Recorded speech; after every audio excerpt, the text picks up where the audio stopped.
With the third pick in the 2024 WNBA draft, the Chicago Sky select Camila Cardoso, University of South Carolina.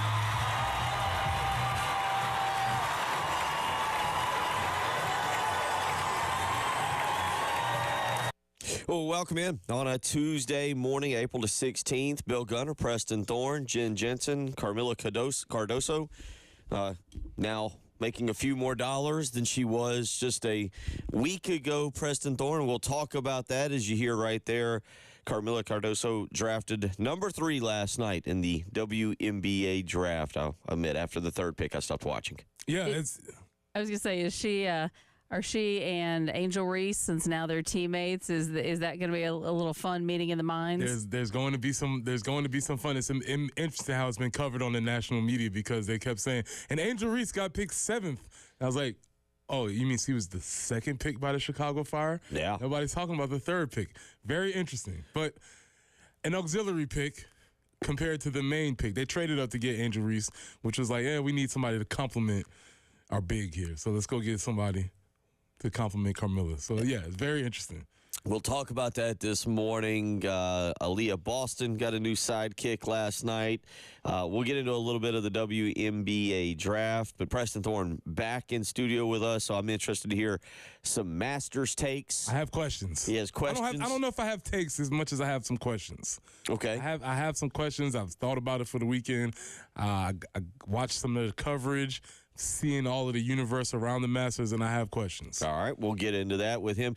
Kind of a recap, maybe even get some, if you've got some Thorns, Buds, Roses on a Tuesday, because I feel like on a weekend that was very interesting, that not being here yesterday, not being able to get the full vibe of your feelings. South Carolina baseball, obviously what they were able to do over the weekend, take 2 of 3 from Florida down there. I think I mentioned it yesterday. First time they had won a series in Gainesville since 2011. Big win, huge win. Cannot say enough about how big that win was. And they will be back on the diamond tonight against Citadel. That'll be down in Charleston. We'll have it for you right here. 6:45 pregame, 7 o'clock first pitch is where you can hear that. Here at 107.5 The Game in Columbia, 100.3 The Game in Myrtle Beach is where you can hear that. And then you want to get into a little bit of Mark Pope, the new Kentucky basketball head coach. I have some questions. I have some statements. He's on the radar now. Seems like this guy has a lot of energy. But does it ever work? Okay. And this is one of my big questions. Does the hiring of the hometown guy actually ever work? Scott Frost says no. Scott Frost is Remember Scott Frost? Remember how popular he was back in the day? Well, have to national champion Scott Frost. Have to. It's true. Yes, that's true. Have to Google exactly where he is exactly at. And I think he's in the NFL. 803-404-6100 is how you can weigh in. So Caitlin Clark, this is going to be interesting, I think, for her now to see where her stardom goes with the WNBA. Preston Thorne, in a way, I kind of view this as a path, not a path, but like how Dawn Staley would get viewed. First, the college game has more eyes, I think gets more attention than the pro game on the women's side, right? As of right now, yes. Okay. Now, can Caitlin Clark change that? I think that's why, Dawn Staley has zero interest.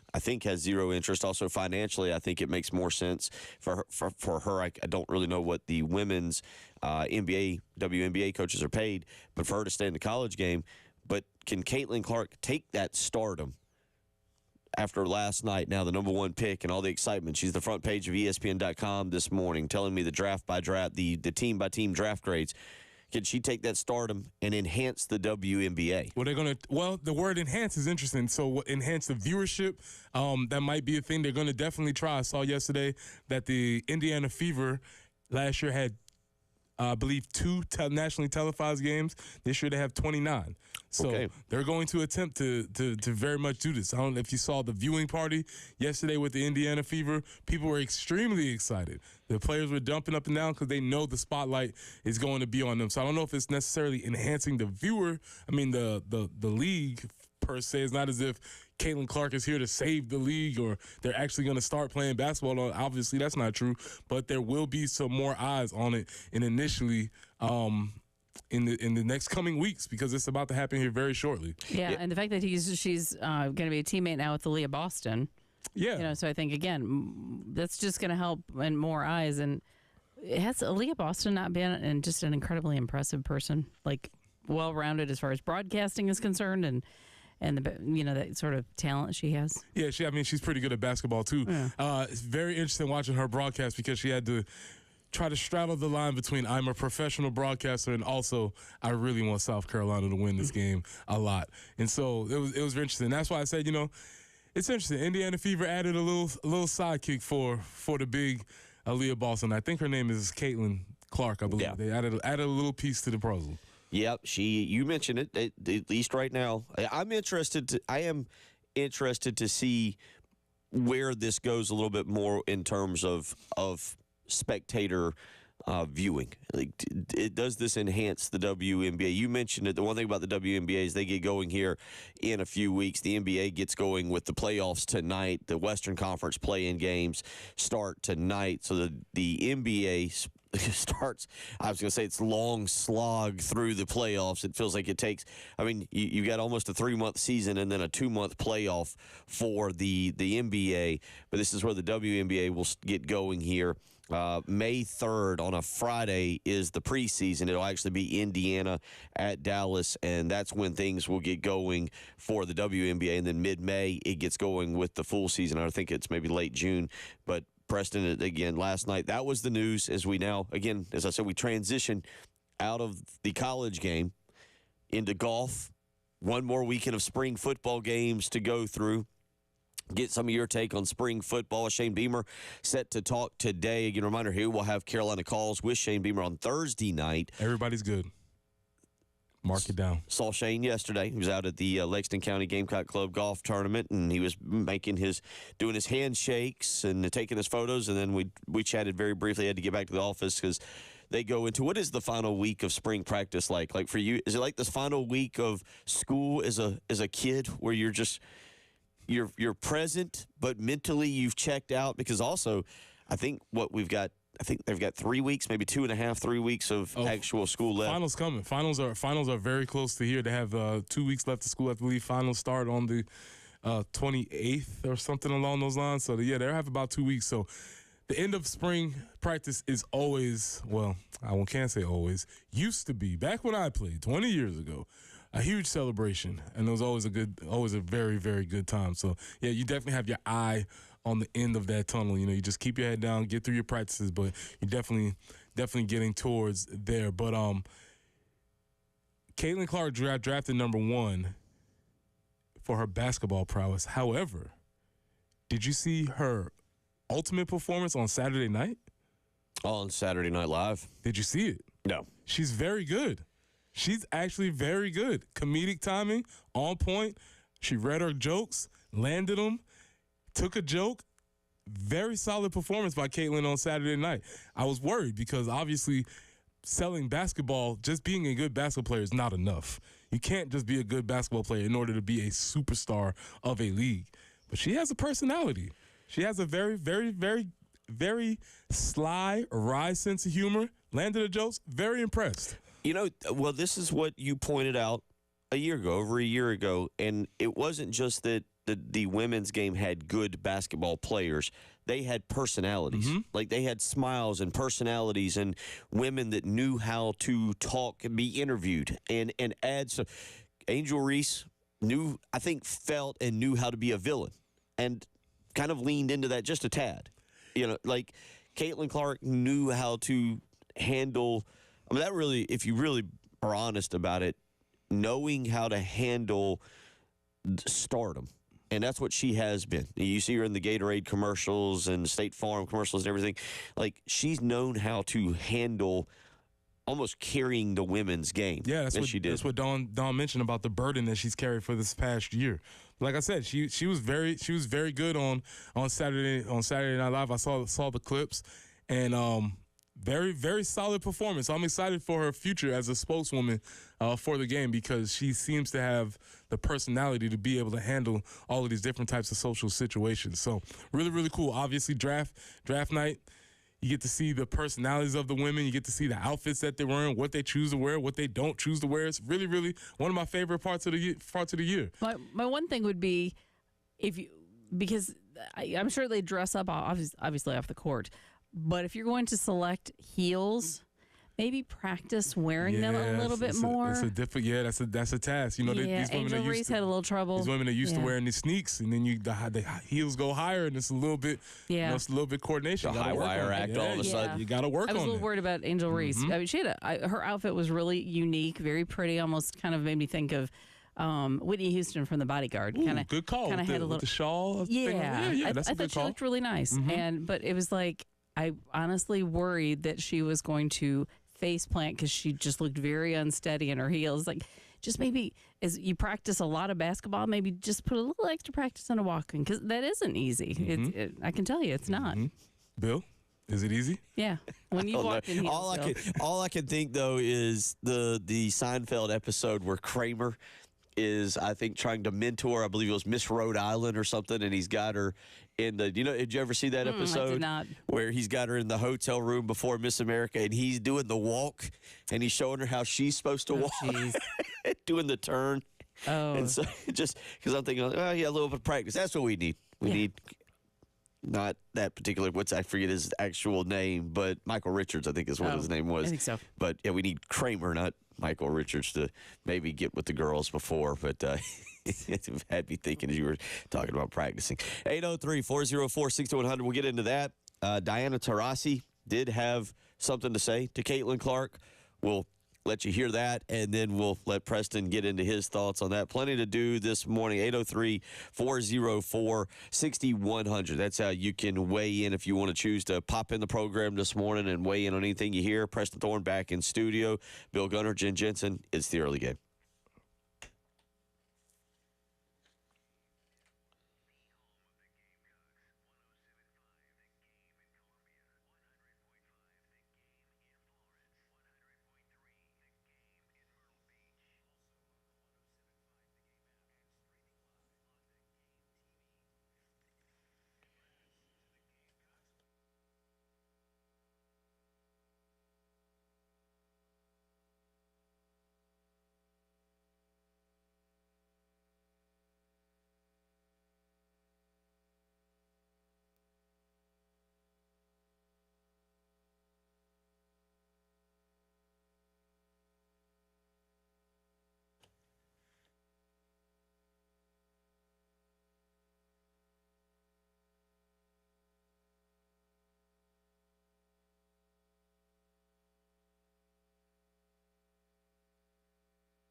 Bill Gunner for Love Chevrolet, where right now it is springtacular. That's right. The deals are going on. The season rolling along over at Love Chevrolet, where the inventory is overflowing and the deals are in full bloom. So get over to Love Chevrolet, I-26 in Harbison between Lowe's and Frankie's Fun Park, and check out exclusive specials on Suburbans, Tahoes, Silverados, Trailblazers. You can even get behind the wheel and feel the possibilities. New adventures, new roads, new destinations. You get the point. Love Chevrolet is ready to give you the springtacular deal you deserve. With 14 acres of brand new Chevys, the $1,000 low price guarantee, and of course the way that the Love Chevrolet sales staff treats you with integrity, with honesty. They're helpful, they're knowledgeable. Trust me, this is what you want when you go to purchase a vehicle. So visit Love Chevrolet, I-26 in Harbison between Lowe's and Frankie's Fun Park, and together, let's drive.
Out on the highways, we are having a good morning right now. No slowdowns, no accidents to speak of. And boy, going to continue to enjoy the warm weather this week. 89 for the high today. Clouds on the increase a little bit. 86 tomorrow, may hit 91 on Thursday. Keeping in the 80s through Saturday before maybe some showers on Saturday. And then on Sunday, we drop back into the upper 60s. So enjoy the summertime type weather right now. We certainly will. It is 60 on the early game.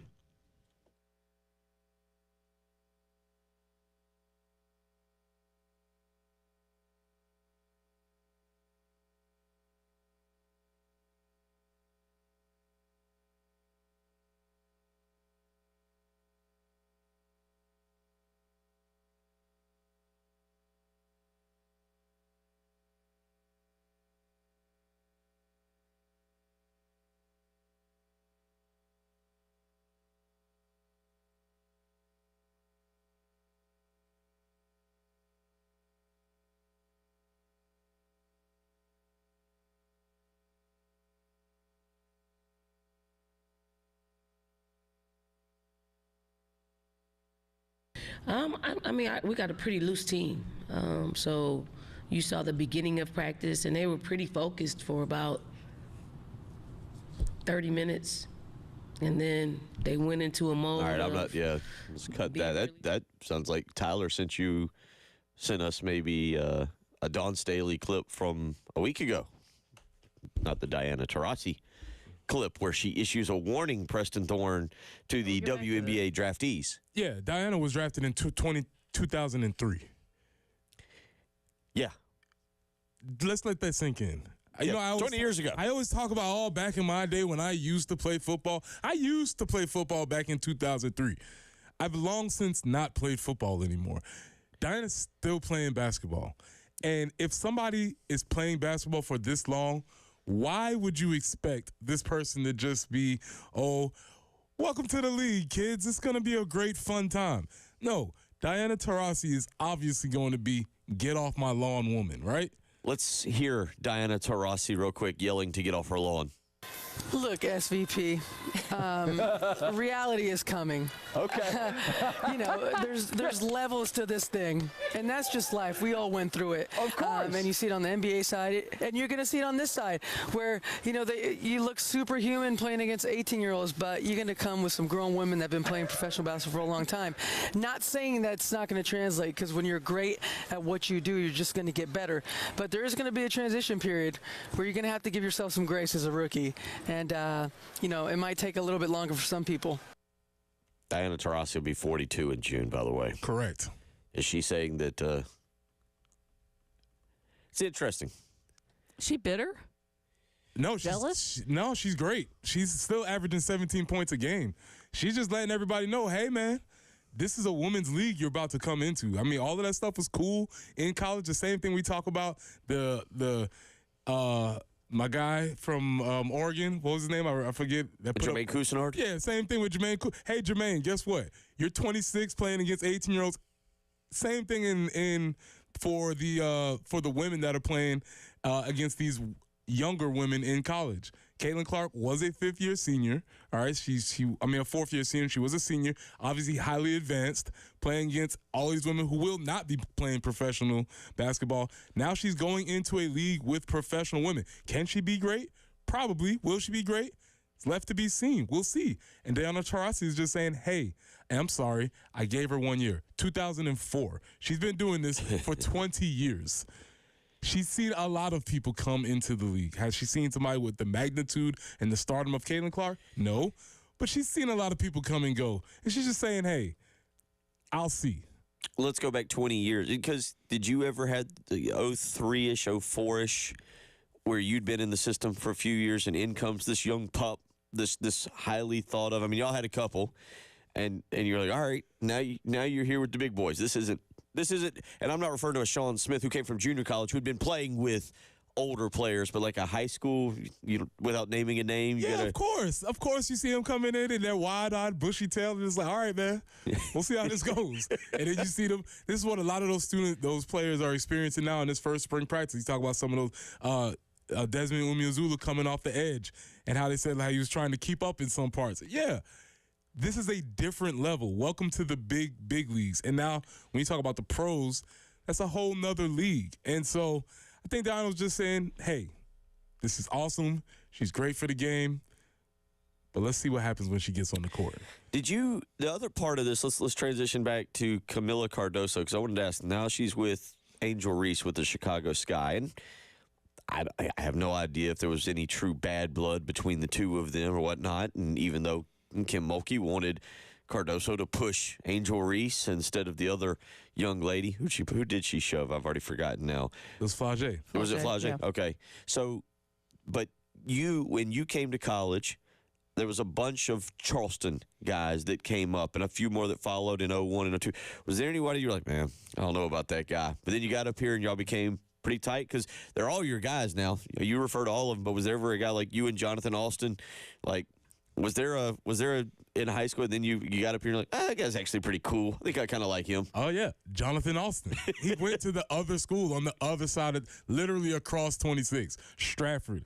Rival enemies. I don't like this guy. I haven't liked them since JV. The only team that beat us consistently was Stratford and Gaffney. And anybody that wore red, you know when you used to go to Northwoods Mall and you see those guys in the red and black over there, you'd be like, those are those Stratford guys over there. Like the greasers or the whatever. Yeah, the greasers whatever. and the socials. You're like, man, look at those dudes over there. I don't want to talk to them.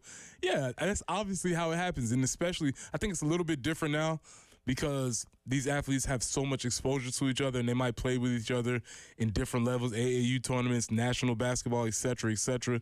Well, so you can interact on Twitter without. They can actually interact a little bit more. So, yeah, there's no, in fact, Camila just said, hey, I don't know how good we're going to be, but we're going to get a lot of rebounds. And that's a very strong take, you know, when you take two of those skilled rebounders for the big. So it's definitely going to be a lot of, even as much as we interacted before, now that I actually get a chance to meet you, oh, yeah, this person's all right. They're cooler than I thought they were. So that is going to be an interesting take. 803-404-6100 is how you can weigh in. A texter does say, Preston, say John Abraham. Abraham. Yeah, my guy. That's how Charlie Strong would say, hey, listen, I don't care what you guys do. None of you are ever going to be as God John Abraham. 95, he was a baller. You guys, This is the guy you guys had to hear about every day, every single day. It's good to know that made you feel good. That make you feel good. It's like, yeah, I am not 6'4" and cannot run a 4.3. That won't happen, Coach. Don't worry about it. Go ahead and just accept that, Coach. That's not going to be me. You recruited me. I don't know what to tell you. You knew what you were recruited when you recruited me. 803. And it was not John Abraham. 803-404-6100. We'll come back. We'll get into a little bit of discussion on the Masters. I'm interested to hear. Preston's got questions. I just have some questions. I'm interested to discuss this with you because I'm still trying to figure out whether the Masters was fine. I didn't dislike it. I wasn't like upset with it. I'm just trying to figure out if I actually enjoyed what I saw over the weekend. 803-404-6100. We will discuss that. You're listening to the early game.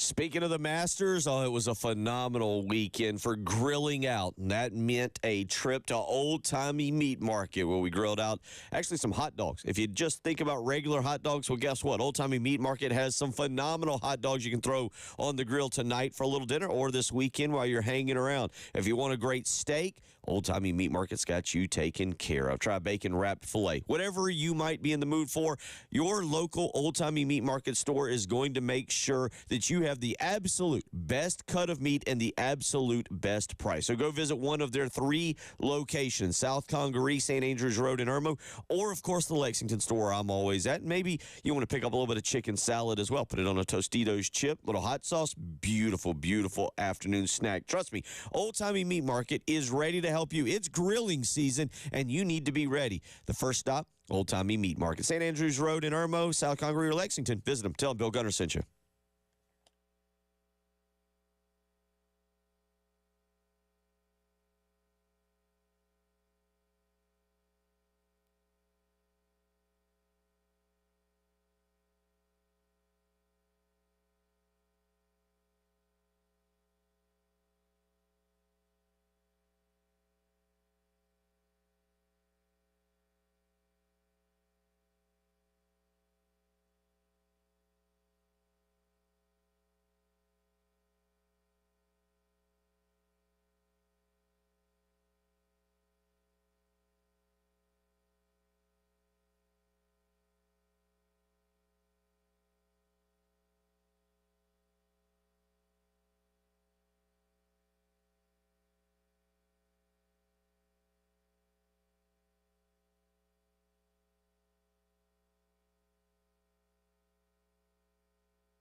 And it appears that things moving along fairly well this morning. Disabled vehicle I-26, I-20 westbound. That's I-20 westbound, exit 61.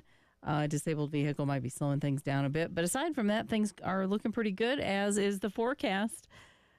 89 today, 86 tomorrow, 91 on Thursday. We continue this trend through Saturday when we might pick up some showers. And then on Sunday, a little cooling trend returns, showers and 68. But right now, it's pretty nice. 60 on the early game.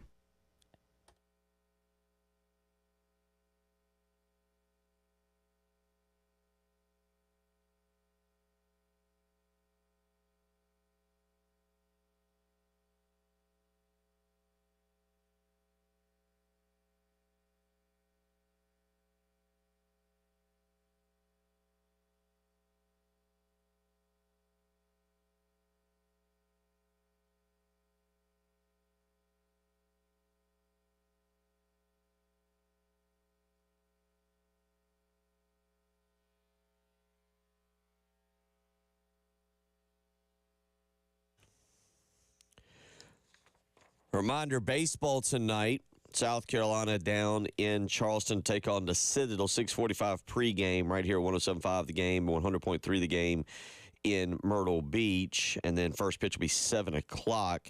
Don't forget to go to 1075thegame.com and register for the Palmetto Citizens FCU Grand Slam giveaway. Right now, that pot is up to $900. And what it is, if a South Carolina batter hits a Grand Slam and you are registered, you can win all of the cash in the pot. Gamecocks have yet to hit a Grand Slam this season. So right now there's $900 in the pot. If you want to register today and then pull for a Grand Slam tonight, go to 1075thegame.com and register. It's the Palmetto Citizens FCU Grand Slam giveaway. 803-404-6100 is how you can weigh in. The Masters was over the weekend. Number one, Tiger Woods makes the cut. And then the body gives out, essentially. So this is my question. This is my first question. If you make the cut but you finish last, did you make the cut? Yes. Okay. Now, that doesn't mean you are excited that you made the cut. Okay. That you then had to play 36 more. But, yes, he made the cut, preserved the record, got the record, most cuts made, most consecutive cuts made. Okay. Is that an accomplishment? What I need the bar. Is that a yes? Yes, but and there's a big part of this. What is Tiger truly, when he is sitting on the couch leading up to the Masters, what does he truly believe? Not what does he want, what does he hope, what does he think that if it all goes perfectly, he can win it? What does he truly believe? Like, was he in this? He has an ego, as most great athletes do, and that I think that record for most consecutive cuts made might have been the goal for the weekend. Might have been goal one. There's no way that was his goal. We saw his new logo. It doesn't have the 24 stripes on it because how many cuts he's made. Right. He's not. Hey, you know what record I hold? The most cuts ever made. I don't. That's why I say I don't. No. I think I'm not saying that. The goal might change next year. Okay.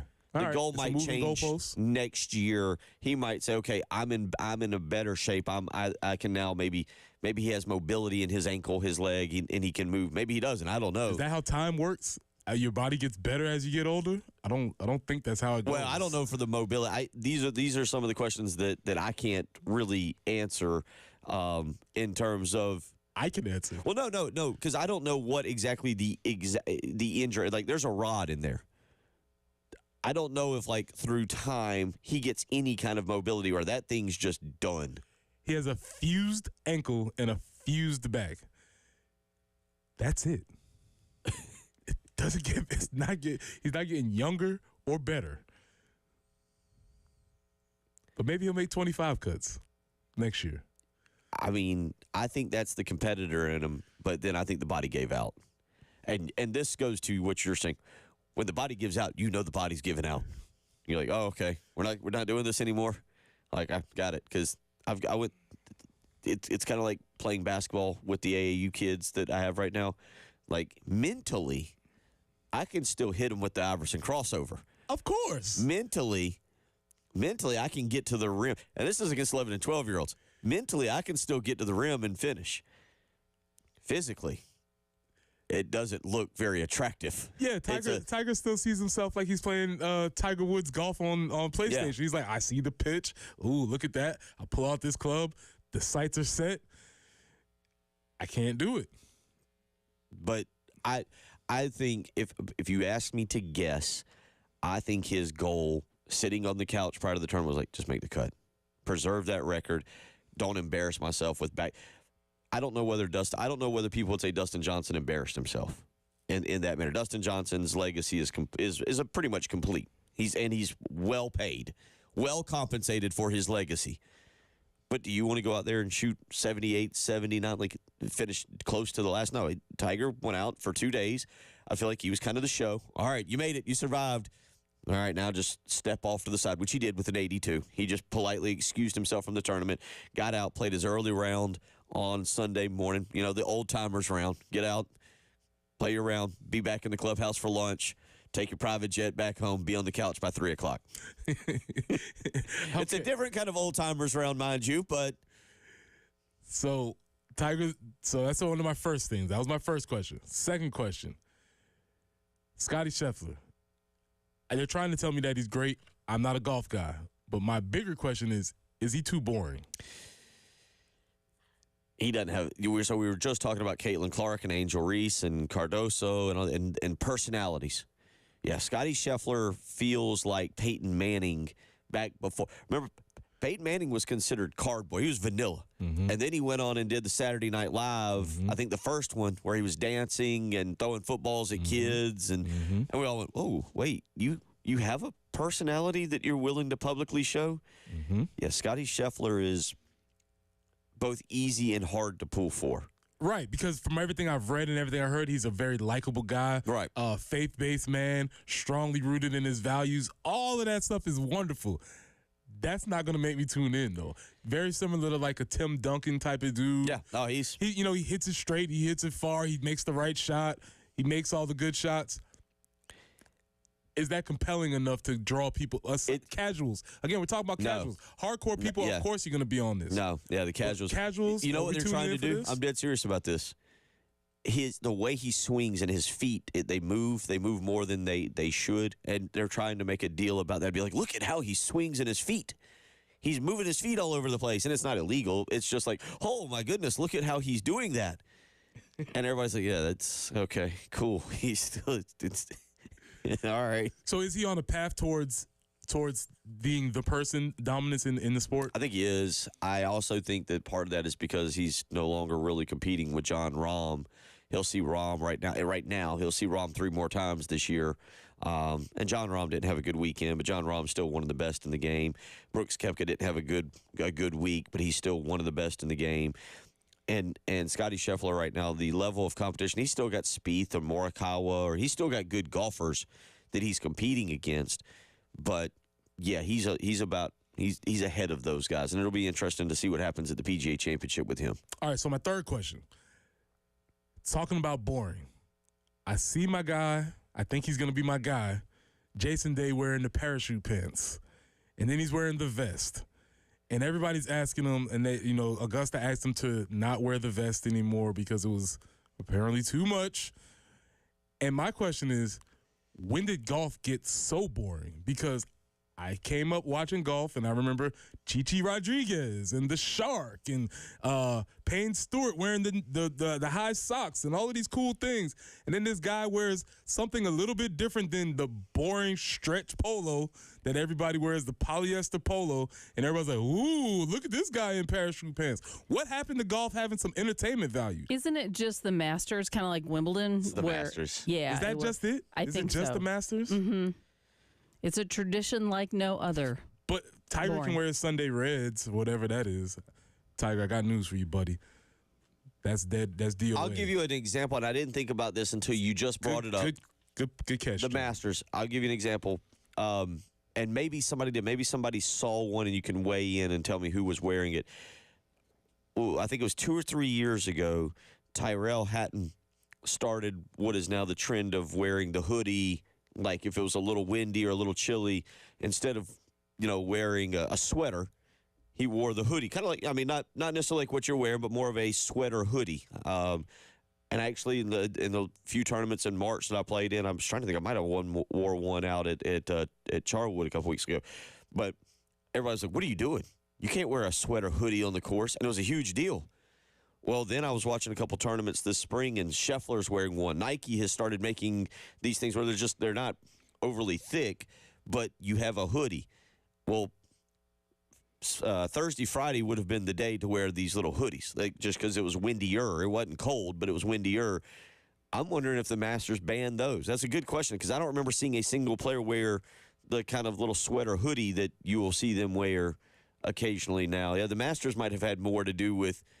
No, you can't. And Jason Day said that he took the vest off in respect for the Masters because it's about the tournament. And if that's the code. But my general thing is that when I look at golfers and the clothes they wear, it's just boring. It's not. There's no interest in it. Everybody wears the same pants, the same shirt. Okay, where's the cool stuff?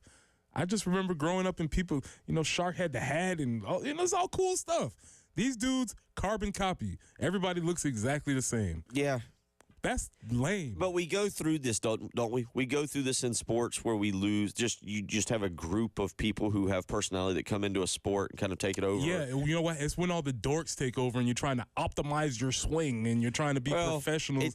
All the stuff that maybe Tiger Woods ushered in a little bit about being really good. Like, there's no John Daly's out there, taking a heater off the course or something like that. We're the cool dudes. That's all I'm saying. I think Ludwig Oberg, because he looked like, I really was ready to think I thought he was going to potentially pull it off because his demeanor. He was pretty calm, cool. He's kind of cutting up a little bit, just like, who cares? I mean, I'm just in another tournament. This isn't a big deal. Let me eat my protein bar. Now let me have a peanut butter sandwich. We'll see. You are right. Golf has really good golfers.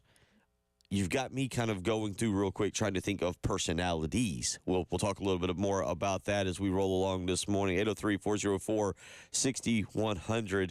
You're also ready to take a shot at LSU baseball? All I'm saying, I just got a question. I got questions. That's it. Morning full of questions. I just got questions. 803-404-6100. It's the early game.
803-404-6100 if you want to weigh in. Reminder, the craft beer card is back. A $360 value for only $79. Go to 1075thegame.com and click on Sweet Deals. What it is, 12 craft beer locations, and you can spend $30 at each of those 12 locations. That's $360. It's a $360 value for just $79. Get yourself the craft beer card today. Go to 1075thegame.com and click on the Sweet Deals link. Jordan weighs in on our Firehouse Subs text line.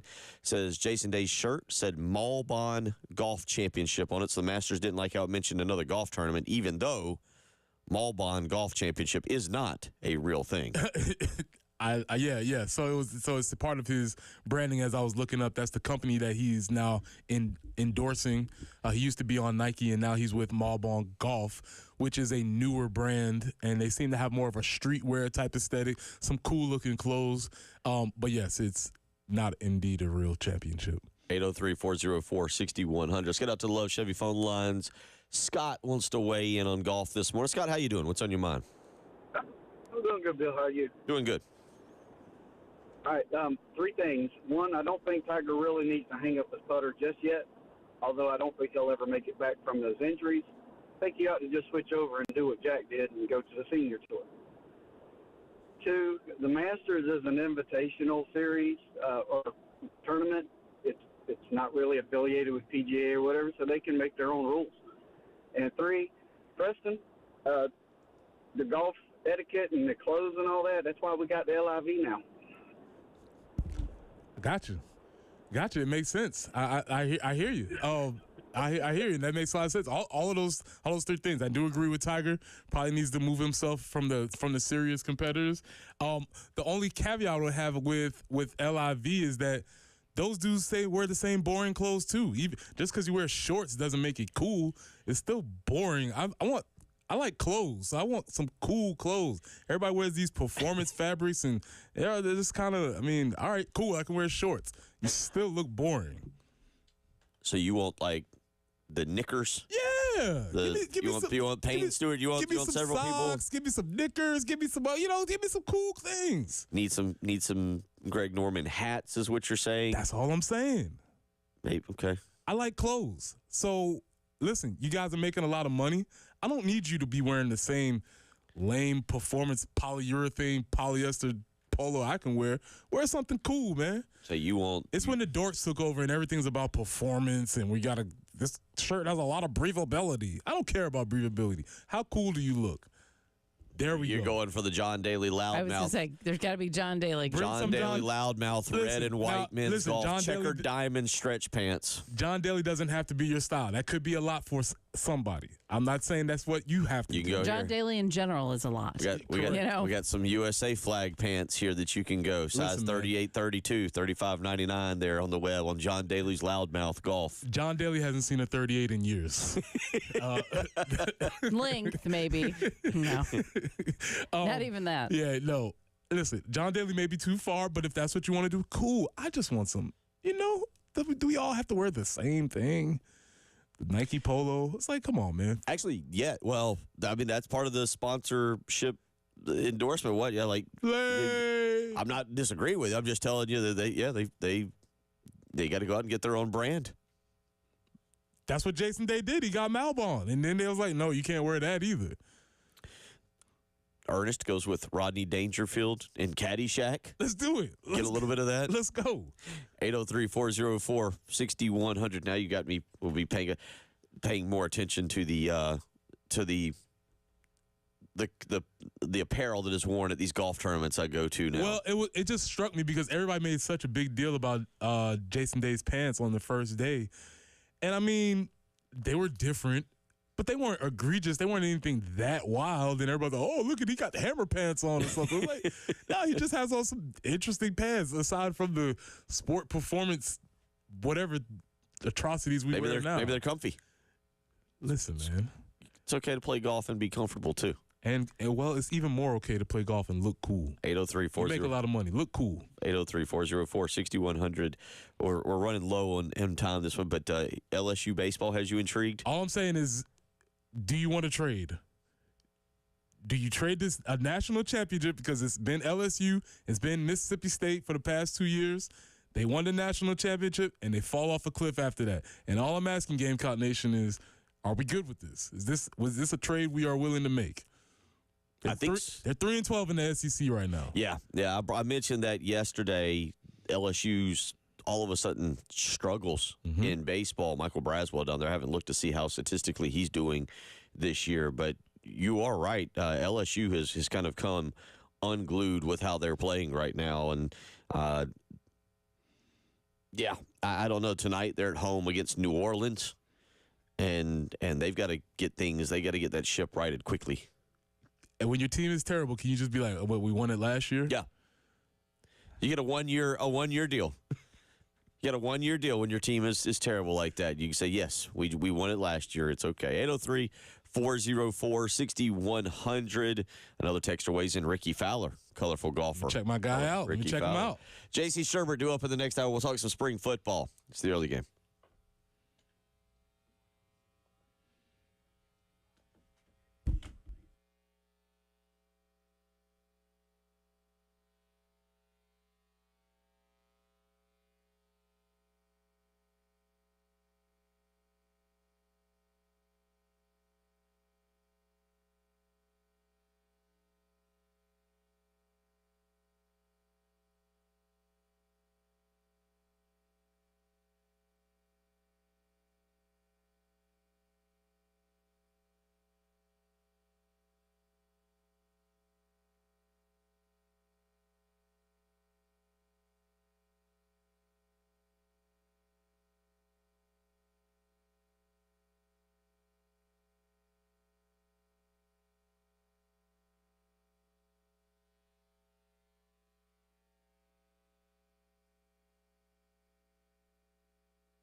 Don't have any accidents to report. Not disappointed with that at all. There does appear to be object on the roadway I-77 southbound just after Forest Drive.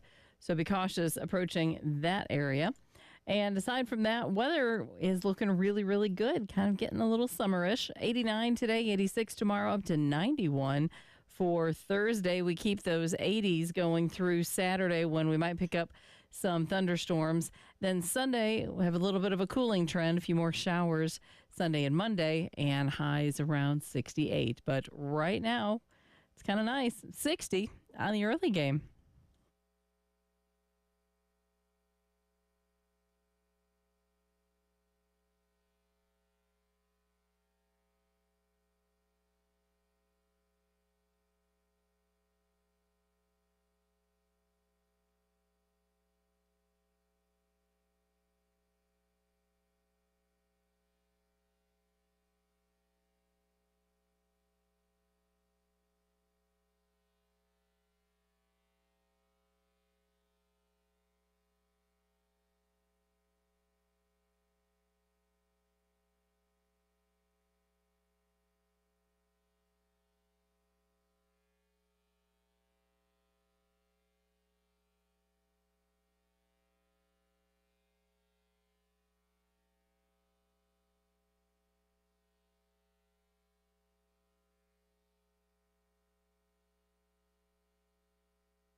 Up and at 'em, 7 a.m. here on your Tuesday morning, April the 16th. Preston Thorne, Jen Jensen, Bill Gunner, joined momentarily by J.C. Sherbert of thebigspur.com. We'll start looking ahead to spring practice. Well, I shouldn't say spring practice. The spring game this coming Saturday, Williams-Brice Stadium, 7 o'clock. Nighttime spring game, Preston Thorne. Coach Holtz was not into all the See, you like big and loud and fireworks and fancy pants and the colorful stuff. Lou Holtz just wanted to wear those red, shiny jerseys, white helmets, no names on the back, white shoes, white socks, be very clean. Yes. Early spring game. Get in, get out. Well, here's the thing, Bill. I have a couple of different paths on this. I think this is a great idea for engagement. It's really cool with the fireworks, as you said. Make a whole day of it, a show and everything like that. I think that's really cool.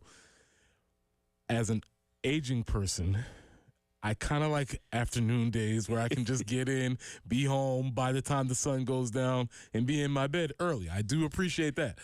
Also, as a player, there was something to those early games because now I have a little bit more time to participate in the celebration. So I'm a little scattered on this one. Welcome to the club, because what you just said is what I've been preaching for several years. I love the noon games. You have been preaching that. Give me all the noon games. Get my tailgating in early, get the game in, be back home by 6, 7 o'clock. It's not about me. I would make the sacrifice for anybody, but I'm just saying I can see the benefits of all sides of this argument. Joining us now, as he does each and every week from thebigspur.com on Tuesday, J.C. Sherbert. And let me ask both of you this. What do you think the relevance of the spring game is and will be moving forward? J.C., I'll start with you because I'm going to bring back up what Mississippi did this week and what Lane Kiffin chose to do. Some of it was due to injuries. Shane Beamer had to do something semi-similar his first year because of injuries. But, JC, when you talk about a spring game moving forward in this day and age, what do you think the relevance of it is? TV programming.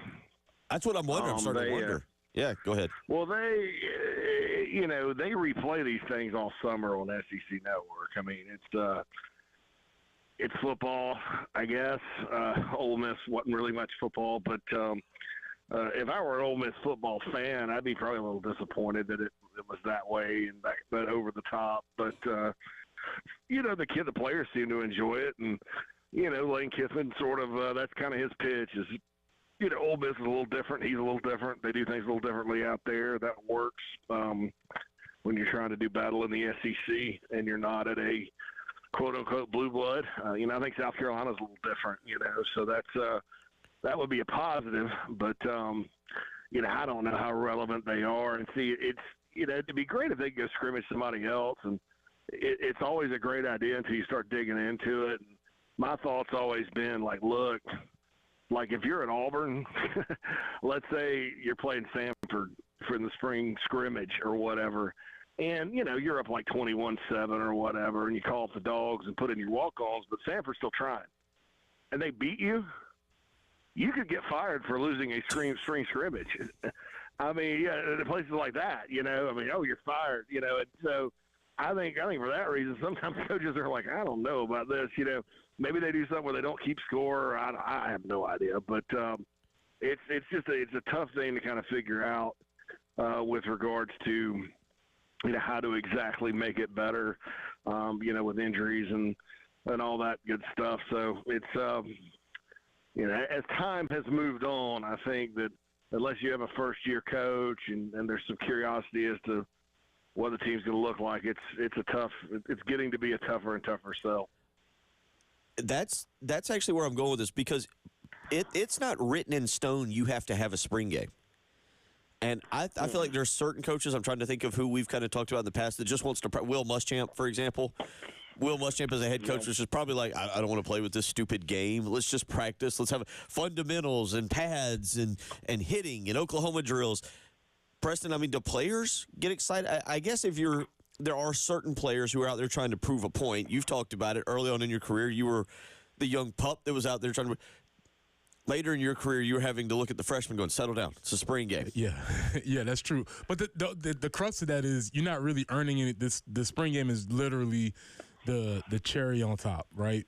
You've either earned or not earned your spot during spring practice. Right. It's not going to be a specific performance, as you always talk about, that gets you one thing in a spring game. It's going to be what you've done throughout the spring that has either caught the eye of the coaches or not. Will actually had one of the best ideas I've seen from a operational standpoint, where he had the spring game and then he had maybe one or two practices after the spring game to go through corrections. I thought that was a very cool idea, not for the fans because but I thought that was a really cool operational thing that Will had done when he was here. But as JC said, we've seen a lot of the tricks that people have tried to pull out. It's not the most entertaining thing because there's no inherent stakes, and that's what makes football so entertaining. And so when there's no inherent stakes, it's kind of difficult for the exhibition factor of it. 803. Yeah, I think this. I'll add one more thing. I think one thing is every practice is closed nowadays, just about across the country. I do think there's a benefit for especially young players of getting in front of a crowd, because I think you don't really you're not going to open your scrimmages in the fall, right, at all. So I think there's a benefit for some of the young guys to go out there and play in front of a crowd, so they don't just go out there for the first time against Old Dominion and be like, wow, and kind of get starstruck. So I do think that's a benefit. It depends. I understand what you're saying, but certain spring games probably don't draw more than 15 or 20,000. Certain. South Carolina's getting close to that. But, I mean, there's times you could say certain high schools are drawing that where they've played in front of that crowd. I know it's different. I know they're again, it can be apples to oranges depending on what situations you're talking about. But 803-404-6100. Kind of putting this out there. Would you be upset if they did away with a spring game? If they didn't have it, they just did 15 practices. I don't know, and I do kind of agree with what Preston said. Will Muschamp did that, where you have your spring game, you watch the film, and then maybe I thought that was really cool. I did, and I have something to say on the other side about that. 803-404-6100. We'll get into some more of that as we roll along. But first, let's go back to what we were talking about. JC, how much of the Masters did you watch this past weekend? And do you find golf now in their quiet attire, their lack of celebration, do you find it boring? Because Preston Thorne is now just like he's done with it. I don't think I can get him into the PGA Championship, the U.S. Open, the Open. I think he's checked out. I mean, I've always kind of been a casual golf fan. I really need to I guess I'm moving back to Columbia at some point in the next 3-4 years, and we get with my girl Meredith Taylor and get her to give me some golf lessons, because I'm terrible, Bill. I haven't played since the Big Spur Golf Tournament back in 2008, where we played. Remember that day? I do. Remember how bad I was? I do.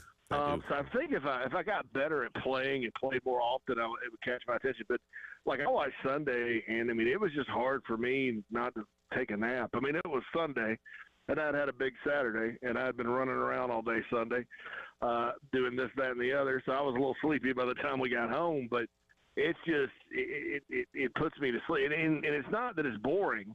It puts me to sleep because it's quiet. It talks like this. It's like a true. Like a go to sleep app that you use or whatever. But I got to see just Scheffler, Scotty Scheffler. I think he's a tremendous golfer. Certainly some of the other guys that were the favorites coming in were good. I always pay attention to what Tiger's doing. But I'm not off the golf bandwagon like Preston, but I don't think I was really ever on it either. So I hope as I get older, I can appreciate it a little more. And I think that's probably going to take me going out and getting better at the sport and not just being terrible. 803-404-6100. We'll get back into the spring game discussion.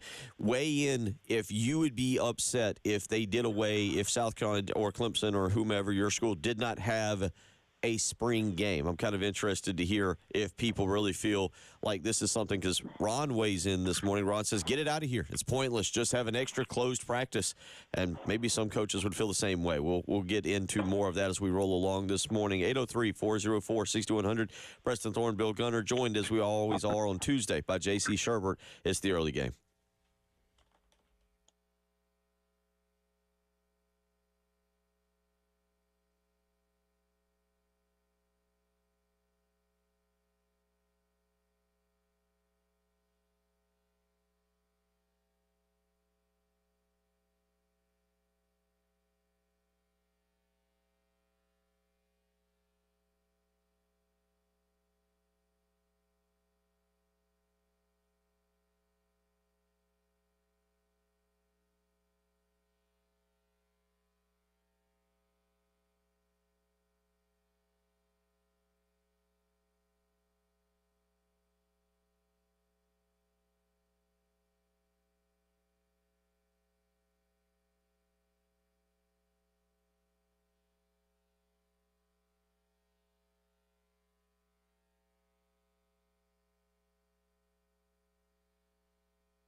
Preston here. Let me tell you about my friends at Absolute Glass, the premier glass company of the Midlands, offering auto, home, and business glass repair. So if your glass is damaged, shattered, cracked, or broken, they can handle the job. If it's a cracked windshield, that's no problem. They'll come out to your location and replace it for you. Yes, they will come out to wherever you are. It doesn't matter whether you're at school, home, work, spring game this weekend. They will come out to your location, replace it for you, usually for free, and to work directly with your insurance company to take away the headache. Now, if you're at home and you're looking to increase the value of your home with new windows or mirrors, Absolute Glass will come out and take care of that for you too. Windows, mirrors, shower enclosures. I say it all the time. If you can see through it, Ray and Marianne at Absolute Glass can do it. So check them out online at AbsoluteGlassInc.com. That's online at AbsoluteGlassInc.com.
All right, so for your Tuesday morning commute, we aren't really seeing any accidents, and I'm not complaining, and I'm sure you're not as well.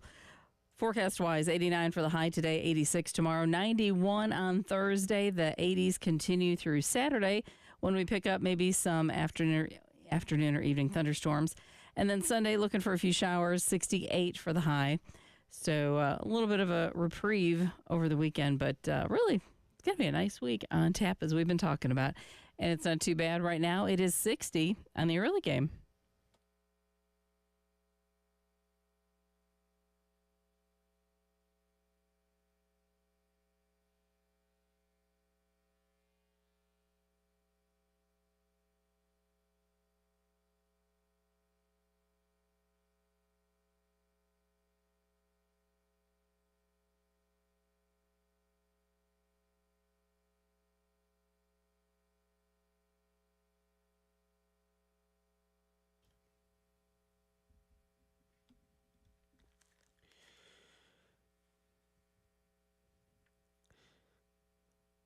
Tell you what, Jen, let's do this now. Let's give someone a chance to win some baseball tickets. You good with that?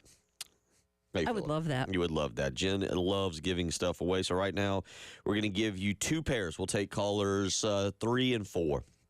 2 pairs of baseball tickets to Friday night's South Carolina game versus Arkansas. Again, depending on which poll you look at, I believe Arkansas dropped to number 2 in one of the polls that somebody presented to me yesterday.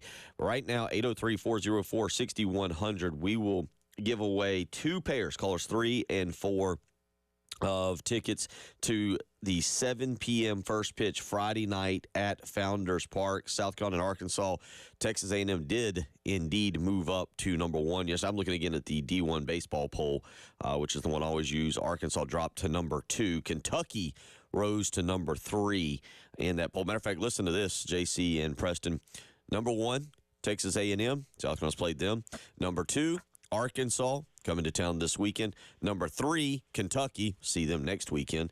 And number 4, Tennessee. South Carolina will round out the regular season with the Volunteers on the road in Knoxville in 4 weeks. And number 6, by the way, Clemson drops to number 6 after a 1-3 week. And South Carolina's also played number 11, number 13. You get the point. Baseball is difficult, and we'll jump on that for just a second, JC. Good week for the Gamecocks, 3-1, and wins the series on the road at Florida, who finally, by the way, fell out of the polls. JC? Yeah, I'm sorry. I hit the wrong button. Florida, I don't know. They're kind of 500. I guess they're 1 game above now overall. They've been getting torched, giving up a lot of runs. Did rally and win 11-9 on Sunday. That was a little disappointing, but at the same time, I think this is the first time South Carolina's won a series in Gainesville since 2011, which was the second national championship team that, ultimately did go on and sweep Florida in the national championship series. So always good to go down there and get 2 solid wins and get back above 500 in the league. It's the halfway point. I get the feeling, Bill, it's in Preston, this team's 8-7, 25-11. They got Citadel tonight. I still don't feel like they've played their best baseball just yet. And I think that's a good thing, because if you can survive in this league and keep it above water, I mean, look at LSU, look at Florida, some of the Mississippi school. I mean, I think Ole Miss is struggling right now. If you can keep your head above water and get hot at the right time, you always have a chance. That's what Coach Tanner's teams always did. Sometimes the records in the first half of the SEC season were not spectacular. And then they'd get hot. When it got hot outside, the Gamecocks usually got hot. And I think that's what you hope for this year, is kind of your standard Gamecock baseball season. And there's a great opportunity coming up starting this weekend with 2 top 3 teams coming in. It seems like we say that every week, top 3 teams coming in. To kind of get some wins. I think South Carolina can go anywhere from, 8-7 second half to 11-4 if they catch fire at the right time. Because you do have 6 games against Missouri and Georgia sandwiched between the next 2, and then the end season series up at Tennessee. So we'll see what happens. There's not any easy outs in this league. You could easily go the other way.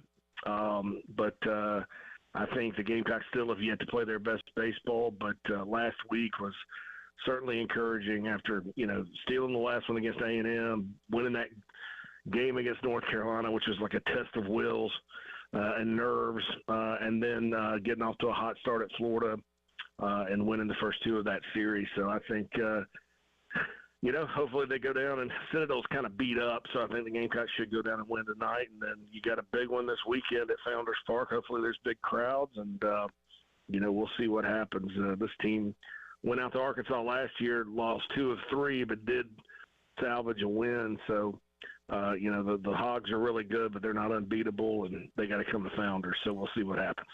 803-404-6100 if you want to text in, weigh in on that. Again, my question out there about the spring game, would you mind at all? Would you care? Would you be upset if schools went away from doing spring games, just went to 15 straight practices? A couple of y'all weighing in this morning here. Anonymous texter going with, I like the spring game. I follow recruiting pretty heavily, so it's nice to see the first glimpse of the new guys. Charlie weighs in and says, didn't we lose our starting left tackle in last year's spring game? And that's another reason I kind of wonder what you want to do. I know football, you can get injured in practice.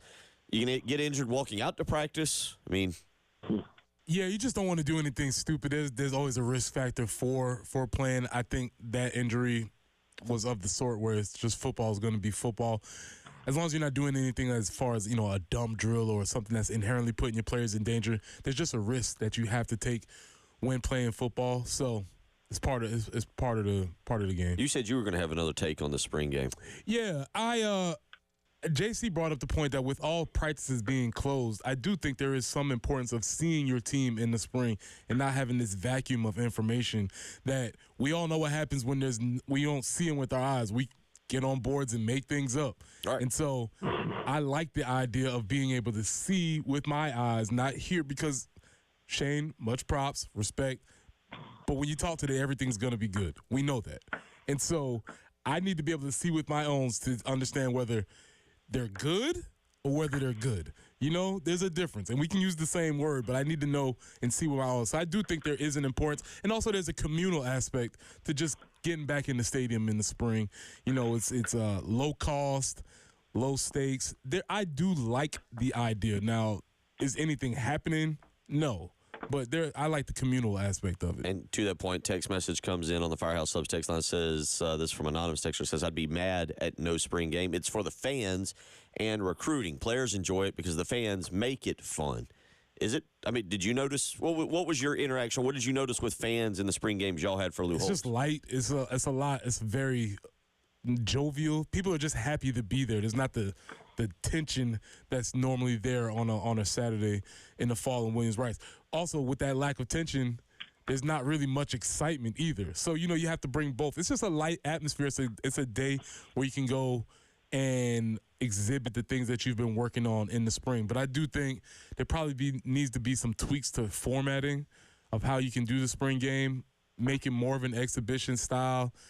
You can do some red zone drills, some special. They've tried a lot of different things. I actually think it would be really cool for folks to see what they do during practice, because Shane Beamer's practices are so organized, so high-paced, so action-oriented. It might be more action-packed than actually just watching the game. JC, your thoughts on maybe changing just the format around? I kind of like the format where you had a draft. I think Muschamp did this too, where you kind of, and I think Beamer did it too, where you kind of have a draft and evenly matched teams and you go play a game. I mean, as crazy as it gets late when you got walk-ons all out there and stuff, I kind of like that. I think, too, though, the problem that you get into with that, like the offensive line, for example. So you're putting half of an O-line out there that you're trying to get cohesive. You've got first and third teamers out there. What if both lines stink and you're sitting there dealing with questions about that all summer? And the fan base is, oh, God, I mean, you can't really win. You can't really lose with a spring game, but you can't really win either. But if you ask me, like what I like draft them up, let the winners get a steak dinner, let the losers eat, porridge or whatever, and porridge, and I think that's and make go from them there, eat porridge. Then they have to eat their bowl, and all that good stuff, and make it fun. I mean, I think that could be that's probably the closest to a real football game you can get. I'm not. I mean, I do think from my standpoint, like my job, ones against ones, that's extremely valuable to kind of evaluate that. But I kind of like it when they just for just the format. I like it when they just have a draft. Let's see who's good, and everybody just needs to understand that it's it is what it is, and it's not really indicative of the team that's going to take the field against ODU on August 31st. Two things. I was part of a spring game one year where we did not have a draft, and it was just straight ones versus twos. I was on the twos. That was no fun. Not fun. Not fun. Not fun at all. Not a good time.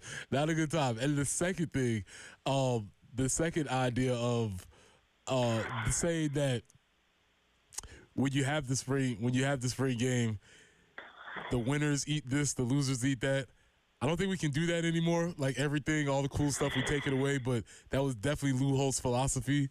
You get a winner's dinner, and then the other guys would eat boiled hot dogs. And you just see, if he was on the winner's team, you'd be following the steak and lobster side, and then the other side would be going to get like a bag of chips and a hot dog.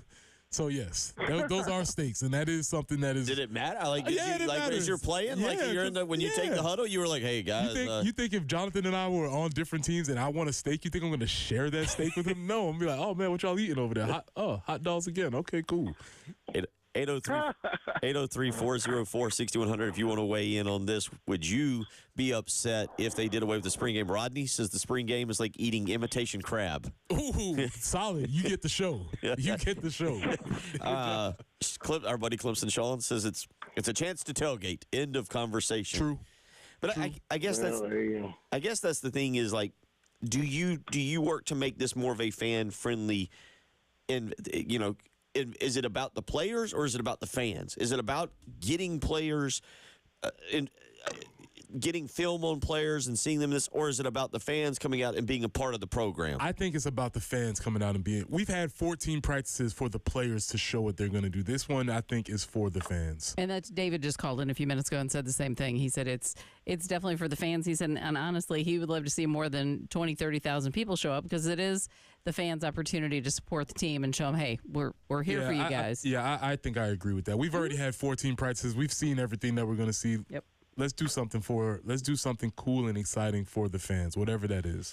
It is, by the way, big Gamecock weekend, and I bring that up because one of the things that you could do that South Carolina's tried to do, they've done it with Patrick Davis, I can't remember who else they did it with, but is have a concert. You get the concert going on, but I don't know if you'd be able to do that this year because the baseball game is at 3 o'clock. So to me, you're probably going to tailgate for the baseball game. Then you got to sprint over to Williams-Brice Stadium and probably walk in. Baseball game ends maybe about 6-ish, 5:30-ish, 6-ish around that time, and then you move in. But it's going to be kind of interesting to see. But, yeah, if you're going to do that, then you make it an event. Maybe even move it back to like 3 or 4 o'clock.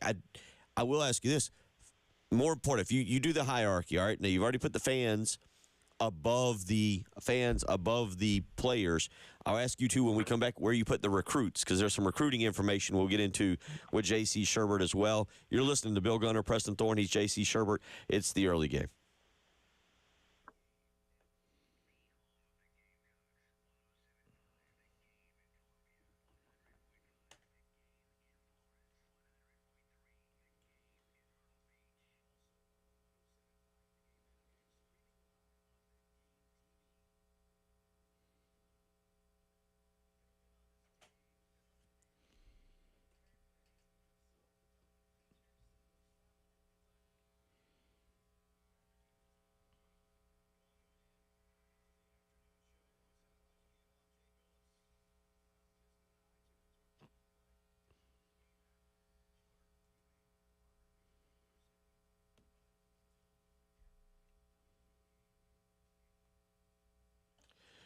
Oh, yeah. It's big Gamecock weekend. It gets going on Friday at 11 a.m. with some beach volleyball versus Jacksonville. And what does that mean?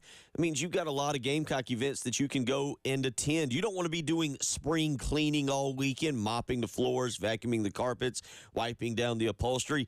And you know what? I've got a life hack for you. Just contact Zerez Carpet and Air Duct Cleaning. If you have traditional carpet cleaners, they leave soaps and harsh chemicals behind, sticky residue. It attracts more dirt. But with Zerez and their experts, you enjoy surfaces that stay cleaner longer without dirt attracting residue. Right now, mention me, Bill Gunner at 107.5 The Game, and get 3 rooms of carpet clean for only $129. 803-262-4020. Or book online, ZerezColumbia.com. Again, mention me, Bill Gunner, 107.5 The Game, and get 3 rooms of carpet clean for only $129. Zerez, spell it backwards or forwards. It's the right way to clean.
Still looking pretty decent out there on the highways. We're appreciating this for your Tuesday morning, and weather-wise, things are looking nice as well. 89 today, 86 tomorrow, up to potentially 91 on Thursday. We stay in the upper 80s then through Saturday. Might see some afternoon or evening thunderstorms rolling in on Saturday. Then we get into the upper 60s for Sunday and Monday with chances for showers. But right now the sun is up and it's looking pretty nice. It is 61 on the early game.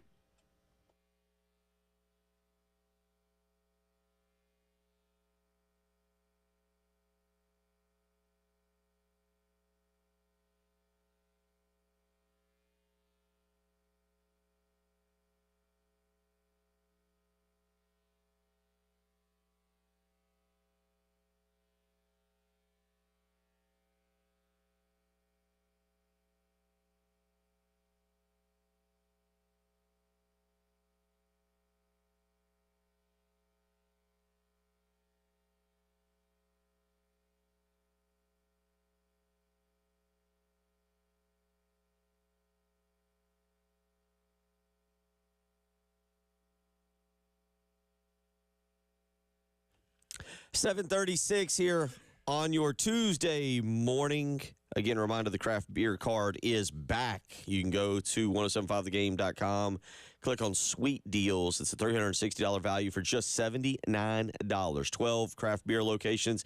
You could spend $30 at each brewery. Again, it's with spring here, it's what you need, a craft beer card. Go to 1075thegame.com and click on Sweet Deals to get yourself a craft beer card today.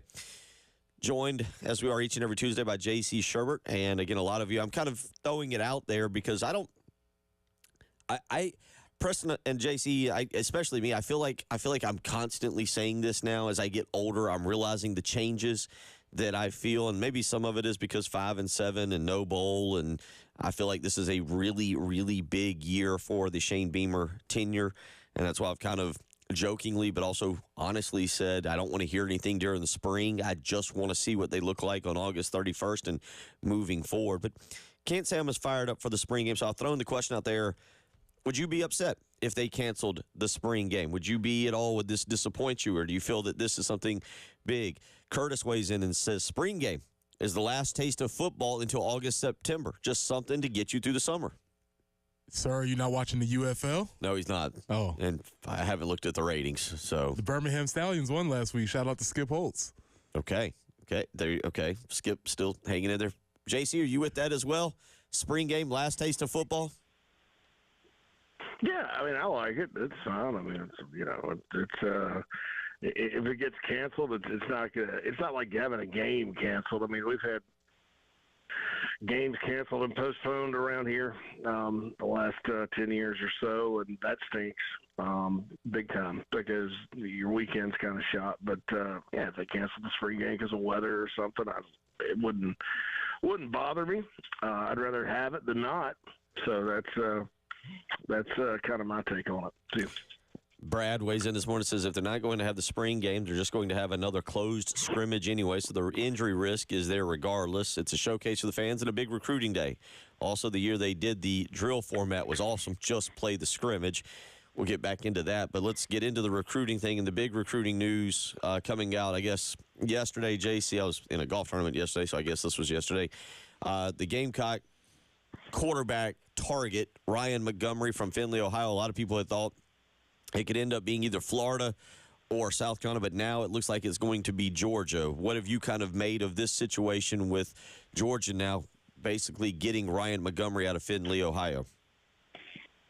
Well, Georgia didn't feel too great about some of their higher-rated guys coming in, and I think that's kind of what happens. They have a board, and just like every school, and you work your way down the board if you want to sign one. To me, kind of following Mike Bobo's career, I'm not surprised that this is a guy he liked. Do I like him as well for Georgia as I would at Florida or South Carolina? No. That's a tough situation. I mean, I think he's going to have to really develop and surpass expectations to play there.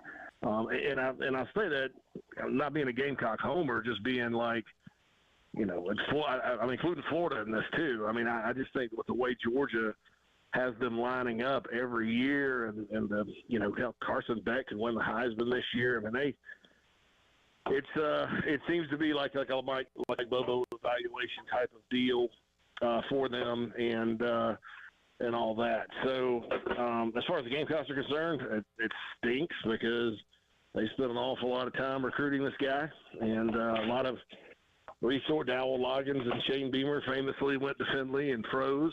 Beamer tweeted about it. When you have a long-standing lead in recruiting and then you lose it through no fault of your own just because of the powerhouse next door, it stinks. That said, quarterback recruiting in college football these days is a way different. Look at the teams around the country, Bill, that are good. How many of those teams are starting guys they recruited out of high school? Less than half. I mean, it's portal city with that position. So it's not the end of the world like it would have been, maybe 5-10 years ago. I do wonder that if you're better served allowing a quarterback to go, if you don't get an elite quarterback who you almost have to promise will start within the first year. If not the first year, definitely the second year. If you don't get them to just go ahead and take a guy out of the portal, Preston, that might be the way. If you can't get the elite of the elite at the quarterback position, you just go, all right, we're just going to hit the portal and find the elite guy who didn't quite make it at his other school. There might be something to that. Also, if you get a chance to see them on film, or you get a chance to see what they're like in the college environment, which it maybe takes out some of the inherent risk. It's a high risk, high reward situation. But as JC said, majority of the quarterbacks that we looked at, especially even at the highest levels, were not guys that were where they started as a high school athlete. So it is something to look at. Jalen Milroe, Carson Beck are not transfers. Jackson Dart transfer. Quinn Ewers transfer. You kind of look down. The guy at Mississippi State's going to be a transfer. The guy at Arkansas is going to be a transfer. Tennessee's going to start a high school kid in his second year. Kentucky's on their third straight transfer quarterback that's going to start in Vandergrift. Vanderbilt's going to start a kid from New Mexico State. You look around the league. I mean, Graham Mertz is a transfer from Wisconsin and Florida. LSU will start Grant Nussmeier, who I can't remember where he started his career. Maybe he did. He started at LSU. Yeah, he went to LSU. Yeah. So, but you just had Jay Daniels for 2 years, who was a transfer from Arizona State. So, I mean, it's almost like, let them go, battle it out at Ohio State or wherever. Eventually 2 or 3 good ones are going to transfer, and you'll get a good one. I mean, think about this, too. Guys have not just transferred a quarterback and gone and started. They've transferred places and won Heisman's and national championships. Joe Burrow, I'll remind everybody, was a transfer from Ohio State. Jalen Hurts, transfer from Alabama. Kyler Murray was a transfer from A&M and Oklahoma. Baker Mayfield was a walk-on transfer of all things. So, I would probably look at it like this. If I miss on my top high school guy, I'm going to go find a guy that's like a Mac Jones that went to Alabama and developed it. Maybe didn't have a huge offer list, maybe an in-state guy, and sit him and let him develop, And then you have depth. You don't have to worry about selling 2 transfer quarterbacks a year, but you're in the portal almost every year looking for guys, unless you have a guy like South Carolina does on campus that you really like. I almost would do it that way. Shoot for a good one. If you don't get him, great. Go find an eval guy that you like, that you think you can coach up, and then hit that portal. 803-404-6100. We'll come back. We'll wrap it up here. J.C. Sherbert joining us on Tuesday, as he always does. It is the early game.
Bill Gunner for Mid-State Roofing. For nearly 30 years, Larry Leitner and the Mid-State Roofing team have been the proven leader in the roofing and waterproofing industry. And I tell you what, that is exactly why. Their proven history is your assurance that their professionals will provide the proper advice, service, and results to the needs of your facility. 24 hours a day, 7 days a week, they are ready to help you out. And with summer thunderstorms just around the corner, you better make sure you have some leak detection on that roof. So call today and get a maintenance contract. 803-356-1919. Again, that's 803-356-1919. 24 hours a day, 7 days a week. Doesn't matter. You can call them right now, 747. You're going to speak with an on-call technician or a Mid-State Roofing employee. So, again, give them a phone call, 803-356-1919. If you've got a leak, let Mid-State Roofing take a peek.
Wrapping up the 7 o'clock hour with J.C. Sherbert, who joins us each and every Tuesday. And so let's do this now. All right, we've debated, talked about the spring game, the format, the importance of the spring game.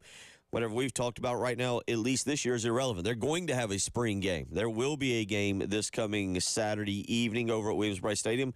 So, J.C., let's start with you.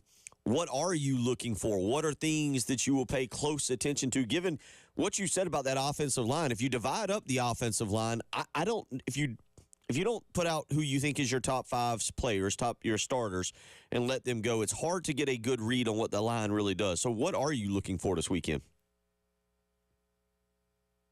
I've got an article coming out on the Big Spur here in a little bit. I got 11 on each side of the ball. Most of them are newcomers or guys that are kind of early in their career at Carolina. Lenore Sellers, obviously, you want to kind of the most important position on the field. You want to kind of get a look at him.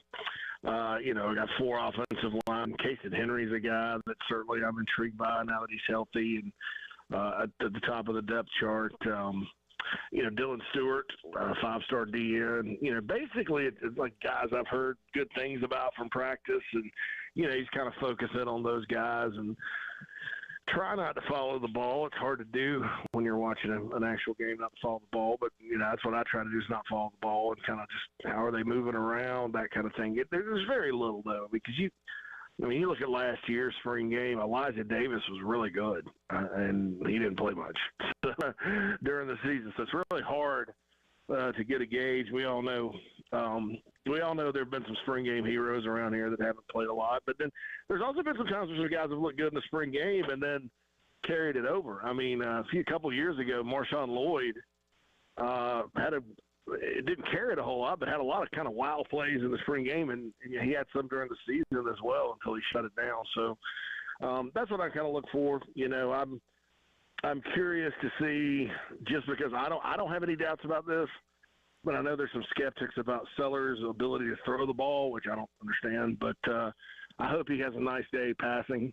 At least he hits, even if the receivers drop it, it hits him in the hands, and he looks good throwing the ball and stuff like that, because he's certainly capable, and I think a lot of people are questioning that part of his game unfairly. So that would be another thing I'd be looking for. Going to this Lenora Sellers thing, what do we expect from the offense? What do you expect from the offense to showcase? Because that's the other part. I don't know how much they keep hidden right now with Sean Elliott's run game to keep it off of film going into it. And also, I don't know how, Preston, maybe you can answer this real quick. Is 14 practices enough to implement everything Sean Elliott, or the basics of what he wants to do? The basic, yes, but not enough. You can get the framework to build on Lamont Paris's extended metaphor. We can get the framework for the house that we want, but you can't put everything in. But 14 is plenty of time to figure out what we're trying to do. Yeah. So, JC, and keep in mind, these days, guys, they have summer, and during the summer you can work out with them without the ball, which is stupid, but whatever. And that's where they do a lot of install, too. So install these days, there's not as much of a time crunch as maybe there once was. But, no, I don't expect to see much of anything new. I mean, I think they're going to run 5, 6 basic plays, and you're going to see base defense. So the defense isn't overwhelming the offense. I don't think they're going to let them blitz or get to the exotic fronts or anything like that. I think it's going to be just like the other spring games where offense will make some big plays. They'll keep score. You maybe see a turnover of calls on defense or something, but it's going to be one of those things where there will be overreaction and complete dismissal, and not much in between. There's no nuance in the SEC with the fan bases when you're talking about football. So I expect to see a lot of overreaction and underreaction after Saturday. Ooh, that's going to be a good segment. Mark it down. Early game, Monday. Overreactions and underreactions. I will do it in the spring. I will overreact to something and underreact to another thing. I can't wait. I hope the overreaction. Well, yeah, it's tough because it's like if your receivers have a great day, what does that say about your secondary? Terrible. And everybody's worried, I mean, so there's always, in a situation like this, you can't lose, but you can't win. It's just one of those things. That I do agree with. You can't lose, but you can't win. Real quick, before we let you out, David Sanders, number 2 player overall in 24/7 Sports offense, number 1 offensive lineman, did recently name Tennessee his leader, takes an official visit to South Carolina this weekend. Your thoughts on that as he shows up on campus? That's interesting in Tennessee's leader. I think he's going to end up in another shade of orange, closer to Columbia at the end of the day, because that's been his dream school for a long time. And once they offered, they went to the top. And, Matt Luke is just such a terrific recruiter up there. I know nobody wants to hear me say that, but, I said that when he was at Duke. So, not necessarily Clemson. But, South Carolina has a shot. I kind of compare it, guys, to KJ Henry from a few years ago, where everybody sort of knew he was going to Clemson, but South Carolina was in the hunt. He liked South Carolina. With recruits, sometimes they do like both schools, so it's I kind of compare to that. But the Gamecocks are going to shoot their shot, and Lonnie Teasley certainly pulled off a lot of surprises before, so you can't rule him out. Man, we always appreciate it. Look forward to catching up with you for some overreaction and underreaction next Tuesday. All right, sounds good, fellas. I'll talk to you soon. Take care. JC Sherbert of thebigspur.com. We'll get into some overreaction, underreaction. I got a Shane Beamer clip from yesterday that might help.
All right, we do have one accident to make you aware of. Actually, two. I fibbed about that.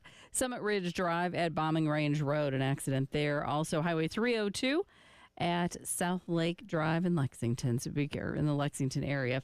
So be careful out there, please. And 89 is what we're looking at for the high today. We stay in the upper 80s really through Saturday. Could actually peak at 91 on Thursday. Saturday might see some afternoon or evening thunderstorms. Could see some rain continuing Sunday into Mondays. Just some chances there as we drop into the upper 60s. But right now, it's not too bad. The sun's trying to peek out. It is 60 on the early game.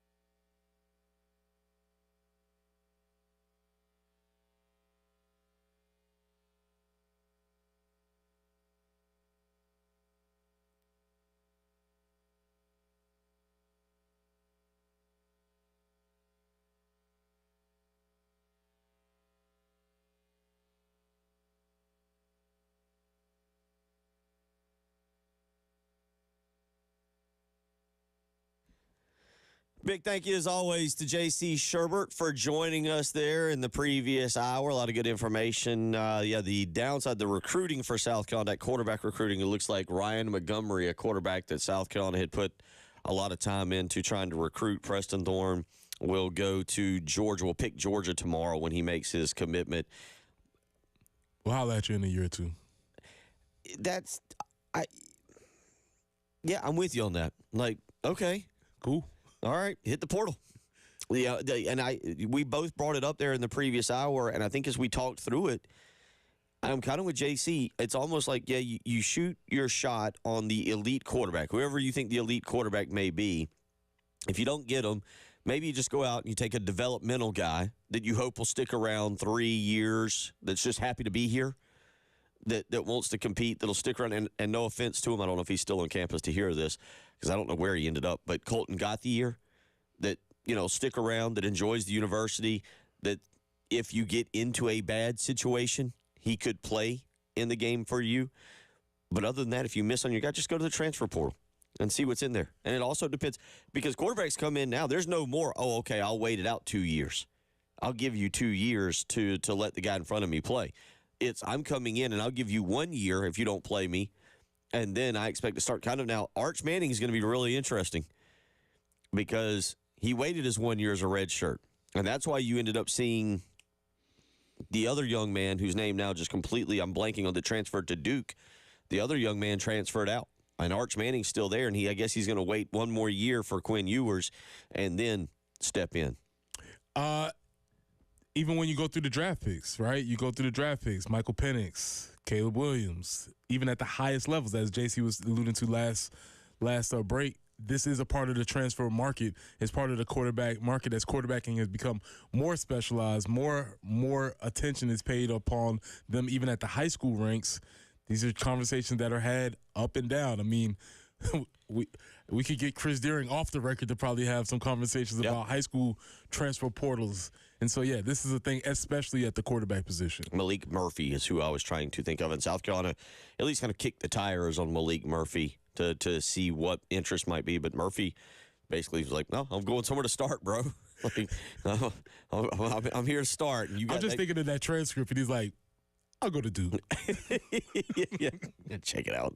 It's going well. 803-404-6100, how you can weigh in. Speaking of Shane Beamer, last night he was up in Lancaster. Lancaster. No. We have to be proper here. It's Lancaster. Lancaster, exactly. Mm-hmm. I didn't grow up here. How do you not know this, Bill? You have to get that one correct. No, I was naming all of the, because I used to have to go there a lot when I was following Sindarius Thornwell's recruitment. And contrary to what y'all said, every time I went up there, a resident would give me a new pronunciation. Interesting. Lancaster. Lancaster. Shout out to LA. There was another one. Yeah. You don't even say. Yeah. It was really interesting being in that gym multiple times. I bet. And speaking of Sindarius Thornwell, we will actually talk maybe later on about Cam Scott, who I think is could end up being very similar. Trending. We'll get into that. But let's play. This is last night, Shane Beamer. He was assessing the scrimmage from Saturday. So we'll get Shane Beamer, and then we'll get the translation from Coach Thorne. Thought the scrimmage was really good. I thought it was more a little bit cleaner than the previous Saturday. Defensively did some really good things again. Offensively, I thought they took a big step from last Saturday to this Saturday. You know, very efficient, very few penalties, very few turnovers. I think there was one. Moved the ball a little bit better. Pass protection was good. Did some good things in the run game. So overall was very pleased with it. Quarterback wise, again, they all got opportunities. All did some good things. All did some things that we need to correct. But I thought the offense as a whole and the quarterbacks as a whole made some big strides in the last week. And then this week will be critical coming up. At least in the 3 practices this week and then the spring game on Saturday. Really eager to see how guys continue to separate themselves from one another. What do you got? This is why we need the spring game. I've come 100% aboard. We need the spring game because, Shane, much respect, much props, but you've been telling us it's been good every week from this point forward. Quarterbacks are good. Wide receivers are good. Linemen are good. Defensive line's good. Everybody's good. And that might be true. But I need to see this with my eyes now because we can't see it in a closed practice. And so even if I was to take you at your word, which I will, I would like to confirm this with my eyes. So now I'm 100% more on board of I need to see the spring game. But what is good Saturday? That's a good, solid question. What I would like to see is you don't want to see very many missed assignments. You would like not to see for the offensive line. You don't want to see any of your pre-snap penalties, all that stuff. You don't want to see a lot of disjointedness. Guys just look like they're running free at the quarterback. Yes, obviously there might be plays. You don't want to see a bunch of mistakes and errors, drop balls, blown coverages, all the stuff that loses you games in the season. You want to see some parts of that. All right, so Shane Beamer talked about splitting teams. And again, a big part of this is whether the quarterbacks will be live or not and allowed to be hit. Here's Shane Beamer yesterday talking again at Lancaster about splitting the teams and whether quarterbacks might or might not be live. Planning on splitting up the teams like we did last year when we had 2 true teams. Plan on doing a draft like we did last year. Some of the players already had come to me wanting to know if we were going to do the draft. I'm sitting around yesterday and my phone rings and Oscar Attaway calls me and I'm thinking something's wrong and all he wants to know is what the teams are going to be for the spring game. So they're eager to get out there and compete. Plan on doing a draft. Not quite sure how we're going to set up, who does the drafting and who's on, who are the coaches. I'm working through all that right now, but kind of got a preliminary plan. And then as far as the quarterbacks, I don't know yet. Something that we'll talk about. They were kind of like we did last Saturday in the scrimmage. They were live for about a third of the scrimmage. The other day we got about 70, close to 80 plays, probably a fourth of it. And about a quarter of the scrimmage, we made the quarterbacks live last week. Don't know what we'll do on Saturday night, but kind of what you saw Saturday in our scrimmage, why we make them live. There was a time where Robbie and Lenoris in particular, in a normal practice, I would have blown the whistle because it was a sack. I didn't because they were live, and they both were able to get out of a potential sack, tackle, turn it into a run, or turn it into a throw downfield.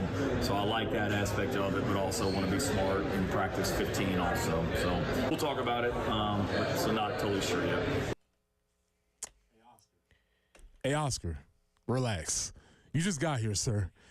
Last week you said you didn't know the offensive line coach's name. You didn't know Sean Elliott's name. And now you're calling to ask about, hey, Oscar, Shane should have picked that up and said, you'll find out when you find out. And you don't get a say in this. I was thinking, is that it? Coach Beamer has zero reason to make that up. Zero. So I'm assuming that's real. And all I can think of is, that has to be the most annoying part of me. We talk about Sean Elliott. It was man, I'm just happy to be back coaching tight ends, helping out with the offensive line, going through the Fort Jackson stuff because I don't have to deal with stuff like players calling me up being like, hey, what team am I on in the spring game? It just shows how different things have changed because if I ever, my whole goal in life was to not talk to Lou Holtz. Could I stay out of Lou Holtz's way, out of his office? Don't talk to me. We don't have to talk at all. And these guys are like, hey, coach, what's going on, man? What's up? How you doing? They're hanging in his office. Such a different time. And no, I would imagine you get that call. Yeah, maybe you think something's wrong. Like, man, Oscar Adderall, what's going on? Oh, yeah, coach, I just want to see what this. Hey, man, relax. What are the teams? You'll be on one of them.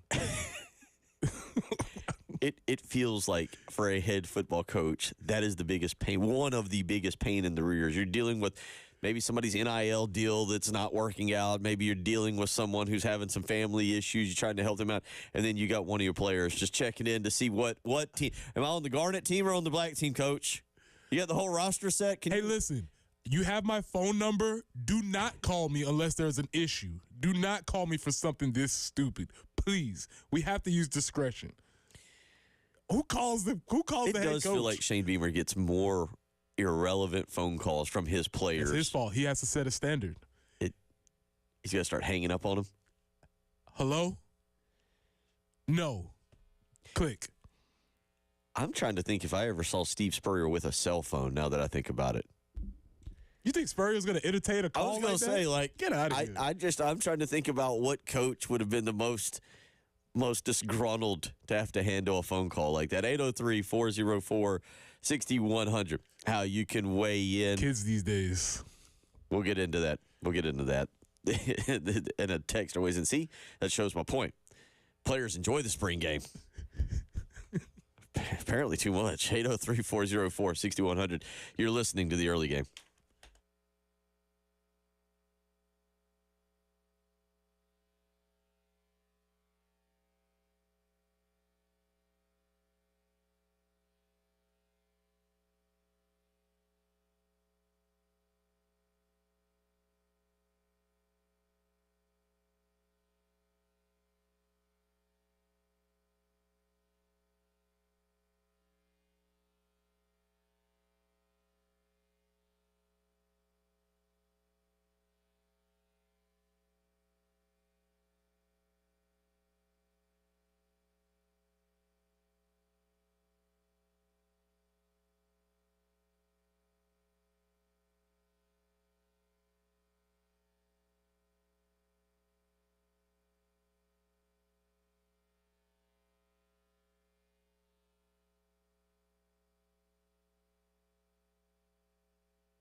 And out there on the highways across the Midlands this morning, we have a report of an accident on Highway 302 at South Lake Drive.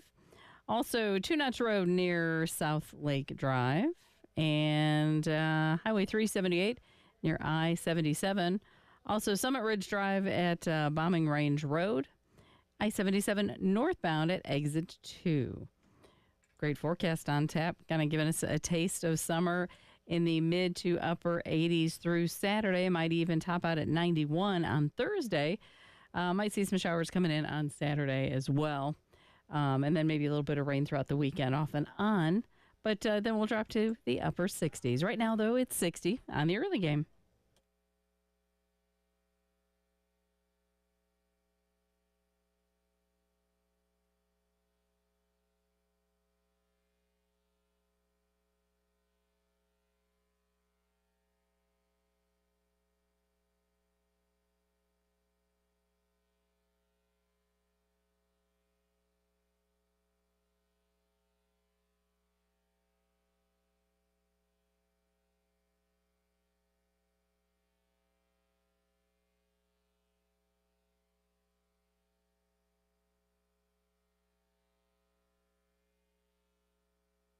Message board mayhem, and the question is, does it ever work, Preston Thorne? Kentucky has got their new coach, and at least one Kentucky fan on Cats Illustrated, he's ready for it. He says, I'm telling you, Pope is the Kentucky savior.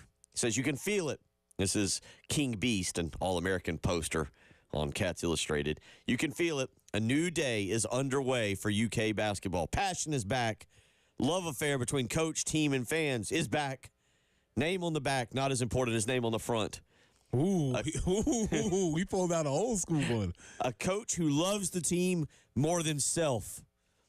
A coach who fully embraces the portal. A coach who scouts other teams. A coach who values analytics. A coach who actually can coach. A coach who values NCAA championships more than NBA draft picks. A coach who loves the SEC tournament. A coach who likes Big Blue more than the green room. This is the beginning of one heck of a story, my friends. Let's ride. Ooh, yeah, he hit it all. He hit it all, buddy. Let's ride it then. All of those are great characteristics. And my question is, if he had all that, why wasn't he your first choice? Because he's not Danny Hurley. Oh. He's not Nate Oates. Those guys have He's not that too. Scott Drew. Yeah. Have you found any counters to that? Because that is a very compelling argument.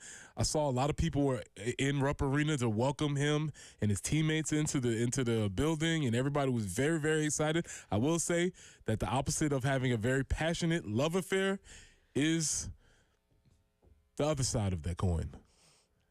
Now, I do also have to read you. I meant to tag you in a tweet over, I believe it was the weekend. Okay. Unfortunately, you're going to know this better than I. I think you still know this better than I. I understand Bluey's last episode occurred. Well, Bill, there's a lot of conversation going around. Well, let's come to that. Hold on. Dan Smith on the BYU board, though, says, I hope Pope watches the newest episode of Bluey and has instant regret. That is all. There's a lot of conversations. I mean, I've somehow my contract negotiations. There's a lot of conversation. The lead, it's just a lot. It's a lot going on in Big Bluey Nation right now. Okay. Mm-hmm. Big Bluey Nation is going through some things. Big episode this weekend, 28 minutes, the longest episode of the Bluey franchise. Tied up some storylines. Big twist at the end. A lot of good things in Big Bluey Nation. Okay. All right. So going back to the original message board mayhem post, you've got questions on what Kentucky tried to accomplish here. Does this thing work? We don't know. Obviously, we won't know for a few years, but we've seen some recent evidence in men's college basketball to suggest that maybe this works, maybe it doesn't work. Obviously, Juwan Howard did not work at Michigan. Read some stories about why it didn't work. There's a lot of different reasons, some of which you just illustrated. One big thing was that he had some significant health issues. Patrick Ewing did not work at Georgetown. And all this is under the category of bringing the esteemed alumni back to the university. Sometimes it sounds like a good idea in theory. It has not worked in those two high-profile cases, and I'm just wondering if Big Blue is setting themselves up for a disappointment here? I'm pulling back up because I remember when this happened and it had my attention. Do you remember when Clyde Drexler went back to coach Houston? I do briefly remember that now that you say that. I went back and coached Houston, and I was younger. I'm trying to go back and look at when that was and to pull back up his. He only coached. He was 98, 99, and 99, 2000. And he went 19-39 and 7-25 in Conference USA. But I remember him coming back and just it was on. I think it was on ESPN or back then. We had CNN Sports, whatever. And I just remember the fanfare of it, bringing him back. And he was going to now you see what Kelvin Sampson's done with Houston. But very interesting that you bring that up about going back to your alma mater to coach. Well, yeah, the caveat is I don't think Clyde had much previous coaching experience. Patrick Ewing and Juwan Howard had NBA coaching experience. They didn't have any collegiate coaching experience, which I think are two very different things, either from X's and O points, and then obviously with NIL transfer portal, that's a whole different beast. Maybe the bar is right here is, would North Carolina fans consider Hubert Davis successful at this point? And I don't know if I have an answer to that. Obviously, they did go to the national championship, I believe it was last year or 2 years ago. 2 years ago. So I don't know whether that's considered successful. Yeah, because they didn't make it. They got to the national championship game and then didn't make it last year. So what is considered success? I think for that is a bar of success, but those North Carolina and Kentucky jobs are very similar in that they are very prestigious jobs, very well wanted, and it's a pressure cooker of a job for sure. I think Kentucky more so than North Carolina. I'd have to go back and look at what Bill Guthridge did after Dean Smith left, and I say that because the initial numbers on Hubert Davis suggest success. 72% winning percentage in the ACC, 72% overall winning percentage, NCAA runner-up and a Sweet 16 appearance. I believe this year, though, probably the loss to Alabama labeled a massive disappointment. It is, you bring this up, and I just haven't done the math on it or wrapped my mind around it. Duke and North Carolina both right now with alumni coaching their team. John Shire, obviously, for Duke, as well as Hubert Davis. And now you see what Kentucky doing, bringing Mark Pope back. Mm-hmm. And what's based on, do they feel that this is a big, do they feel it's a success for the program? North Carolina, I think, would. But if you remember during that season, when they did go to the national championship, the season was shaky. Right. They did not have a great season by their standards. All's well that ends well, but it was not great for them for the year. I think it's going to be fun for Kentucky to have somebody who's obviously passionate about Kentucky, passionate about the fan base, and wants this fan base to win. Cal had lost that over time. It seems like so they're going to be involved in it, and it's always great to get a guy back that is familiar with you and is familiar with all of the things that encompass your program. That doesn't always equal winning, though. The Mark Pope situation in Kentucky, as we look at SEC basketball, I think he'll do fine there. The question is are they good enough with fine, and how much time does fine buy you? Was Cal doing fine? No, and the reason is I think the expectation for John Calipari and the way he also held himself, presented himself, did everything, you expected championships. I don't know. Now, I think they also hired Mark Pope, by the way, because they didn't want to be publicly rejected again. Danny Hurley had essentially publicly rejected him. Scott Drew had publicly rejected him. I think Nate Oates essentially publicly rejected them. Like, this is Kentucky. You're not supposed to lose Nate Oates to Alabama. He's not supposed to stay. He's supposed to crawl from Tuscaloosa to Lexington to take the job. This is really important you say this because I need for us Gamecock fans to understand that hopefully we're not going through a culture search anytime soon within our programs, but understand that, yes, people can get turned down, rejected, refused. This happens during the culture search. It's not just us when this happens. And I think this basketball one is even more important because we didn't get our first guy that all reports indicate that we wanted, but it actually ended up being, to this point, the right guy. Right. And there was also the specter of having a conversation about an alum coming back. So I think this is a very parallel search as far as the coaching thing is concerned. But just because you don't get the first guy doesn't mean won't be the right guy for the job. 803-404-6100. Again, another Kentucky poster on Cats Illustrated. We'll see if the wins follow, but I do feel good about Kentucky is back. I'm going to be honest, man. You know what? That's the perfect message right there. I don't know if we're going to win, but the vibes are high right now. Every new coach brings in good vibes, I think. Bring the vibes in, man. We'll get to the actual games later. High vibes. I'm good with this. The poster, Tubby fan 78 goes on to say, Cal killed everything about this program we held dear. I want a coach who makes me feel this. I'm very proud of Mark Pope. I just want to feel something. 803-404-6100. Bring the vibes in, man. Bring the vibes in. Bring the vibes in. Speaking of which, we'll get to a few other things this morning. Also, let you listen to a little bit more Shane Beamer. You're listening to Preston Thorne, Bill Gunner, She-Jen Jensen. It's the early game.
Highway 378 near I-77, we do have a report of an accident there. Also, Two Notch Road near South Lake Drive. In Blythewood, Turkey Farm Road at Wilson Boulevard. Still working the earlier tie-up, Summit Ridge Drive at Bombing Range Road. And I-77 northbound right there at Exit 2. You'll find a slowdown. 89 for the high today, 86 tomorrow, up to 91 on Thursday. But right now, it's not too bad, a little breezy, and it's 60 on the early game.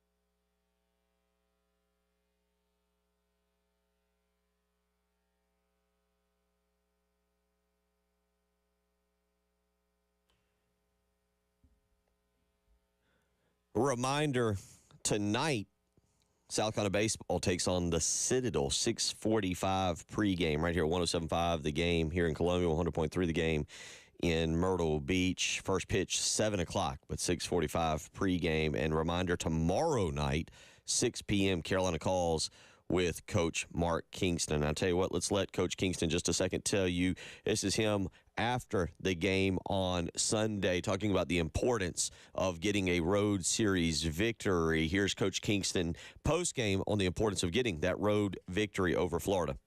Well, I think it concluded a really good week for us. Going back to last Sunday, we beat what is now the number one team in the country in Texas A&M, who appears to be quite the juggernaut right now. They dominated Vanderbilt all weekend, and so we started the week with a victory against them. Then we had a great win against North Carolina on Tuesday night in Charlotte in front of a great crowd, and they're ranked in the top 10 right now. And then to go down to Gainesville and win that series for the first time since 2011, I just think it was one of the better weeks we've had around here in a long time. So I'm hoping we can build on it because it shows the kind of team we can be. But there's still some areas we're looking for consistency. But on our good days, we've shown we can beat anybody. That's Mark Kingston yesterday again. Gamecocks. That's the post game with Jay Phillips is where that was from yesterday. One guy that I know Coach would like to have on his team is one of the top prospects in the country, a guy from your area, a guy following in the footsteps of the one and only Preston Thorne, P.J. Morlando, Preston, who I believe is a 2025 recruit, correct? Whatever the next cycle is, he's here. Yes, that's okay. Yeah, I get the numbers. I get confused, but yeah. Jane, can we clip that? The numbers, I get confused. Well, just clip that little part right there. The numbers. That's all we need. Yeah, all right. So I'm going to circle back to P.J. Morlando in just a second because this is interesting. Obviously, you weren't here yesterday to discuss this. Cam Scott putting out yesterday officially that he is not going to go to Texas. Right. Not going to go to Texas. He put out a statement via Twitter. All the things that you would expect. Well, one thing I didn't. Cam has his own logo. I'm not surprised by that this day and age. I wasn't expecting that. I'm not surprised. Congrats to you, sir. I am not surprised at all. So he puts out, and there's some things in here, and this is obviously with Cam Scott now being on the market, a guy that we're going to follow closely. This is big for Lamont Paris, in my opinion. If Lamont Paris pulls him in, the perception here would be through the roof. I don't know how good Cam Scott would be at the University of South Carolina. I mentioned earlier, I kind of compared him to Sindarius Thornwell. Both of them are kind of similar. Cam's a little bit more of a ball handler shooter. Thornwell, at this point in their career, Thornwell was a little bit more of a true wing, almost kind of closer to a 4 than a point guard, whereas I think Cam could handle it. But they're very similar in size and stature, and I think they also play with the same kind of swagger. I've always liked Cam Scott from what I know of him because one thing I did when I was doing scouting and when I was doing camps, Sindarius would call me all the time and go, "When's the next camp? I want to come compete. I want to come play. I want to show everybody I'm the best at the camp. Like, you'd have a lot of kids that are like, well, if I'm going to take this weekend off, I got other stuff. Senderis always wanted to do. Cam is that guy that wants to show and wants to compete and play. So to go back to this yesterday, he puts out this tweet. Well, Somerville's own PJ Morlando reposts it. He puts YK, which I guess in young people lingo stands for you know what time it is. Well, South Carolina fans got kind of like, wow, that's pretty cool. Like, PJ Morlando's recruiting for South Carolina. He may not end up here. He's going to be one of the top prospects in the country, but that's really cool. It wasn't long after that Christy Morlando on Twitter or X put up a tweet of two young kids holding a baseball trophy together for the North Charleston, from what I can read, the North Charleston All-Stars. Cam Scott and PJ Morlando. Nice. Okay. So how about that? Okay. Well, Cam Scott just rose up my board, a multi-sport athlete. Multi-sport athlete, that's cool. Well, yeah, a lot of times people know each other, people move, and that's really cool that they had a pass and they've kept up with each other. And PJ's probably like, because PJ's really good and he's going to be very high pick. Right. I heard absolute crazy toss, like number one, possibly. So the chances of him getting to campus are very slim. But the idea of saying, like, man, we go back a long time, and if I was to go to a school, this is the school I would go to, and maybe you need to make the same choice, that's really cool. It just goes to show you kind of the connections that you can have in this state through playing sports. But we'll see with Cam Scott. Preston, this is there, as I said, the Friday after the loss to Oregon. One of the first times I've ever come off of a basketball season for South Carolina men's basketball and be like, man, I'm ready to see next season. I might actually be more ready to see November in basketball season than I am football season. This to me is a big deal for Lamont Paris. Again, perception-wise. Also, if he is able to land Cam Scott, it would be the third straight year he has landed the number one player, technically the number one player again. Colin Murray-Boyles went to Utah. Murray-Boyles would have been the number one player in the state of South Carolina last year, however you want to phrase it. But that's a big deal for Lamont Paris, too. We've seen the building blocks of how Dawn Staley has built her program on creating and cultivating local talent. Now, the local talent she had was obviously at the very, very top of the game, but it does serve this idea of we can build from the products that we're growing in South Carolina. And if you can sort of build the fence around Columbia, keep those kids those athletes in the surrounding areas here, that shows a path for success, and Dawn has already laid that out. And so that is interesting to see him following a very similar path, and possibly. I said yesterday, this is my personal opinion, Cam's a 2-year guy. Very similar to kind of maybe Colin Murray-Boyles. I know Gigi was a 1-year guy, and I talked about it yesterday when you weren't here, what Gigi did at the end of the season. And the way he was playing is very impressive. Gigi was a 1-year guy. Colin Murray-Boyles was kind of a 2-year. His developed and showing signs of being a 2-year guy. Cam, I think, would be that guy. Come in. Role player is not really strong. I think more than a role player, but at the same time, it's not his team yet. And then he steps into that role in year 2 before making his way to the NBA. That would be my path for him if I had any. If I was to run into him at the local Food Lion and be like, here's what I think you should do. Let me tell you what I think you should do. Just hold on, young man. Relax. Stop what you're doing. I know we've only had 1 or 2 interactions in our life, but that's to me, and that again is part of what Lamont Paris would build and would be an incredible foundation. That's why this for South Carolina. You just laughing at No, I'm laughing at. I had an interaction with Gigi, and he was at the local Publix in the Northeast. And I think he was trying to buy his mom like a Mother's Day card, and he was just so confused looking at all the cards. I was like, "What's up, man? Everything's good? All right, man. You're in the middle of something very important right now." He like smoke was coming out of his ears. He's like, "I don't. There's so many cards." So anyway, yeah, I and that's best case scenario, because even a lot of times when we hear this in the football sense, and guys are, I'm looking to spend the next 3 to 4 years or whatever that means. But if it's a 2-year guy, that means he's been successful. That means the program has been successful, hopefully, and things are on the up and up. It's something, again, for I think for Lamont Paris, for the staff, for the perception of the program, really in-state. There are other really good players coming up throughout this state. And if Lamont Paris can point to those 3 guys and say, look at what they did. Because Colin Murray-Boyles is, again, from what I understand in the prep game, is very well liked around here. Cam Scott is very well liked. He is a popular guy. He's friends with a lot of the players. They look up to him. Gigi was kind of that guy. That's how you build this program that has had moments under Frank Martin, but couldn't ever sustain it.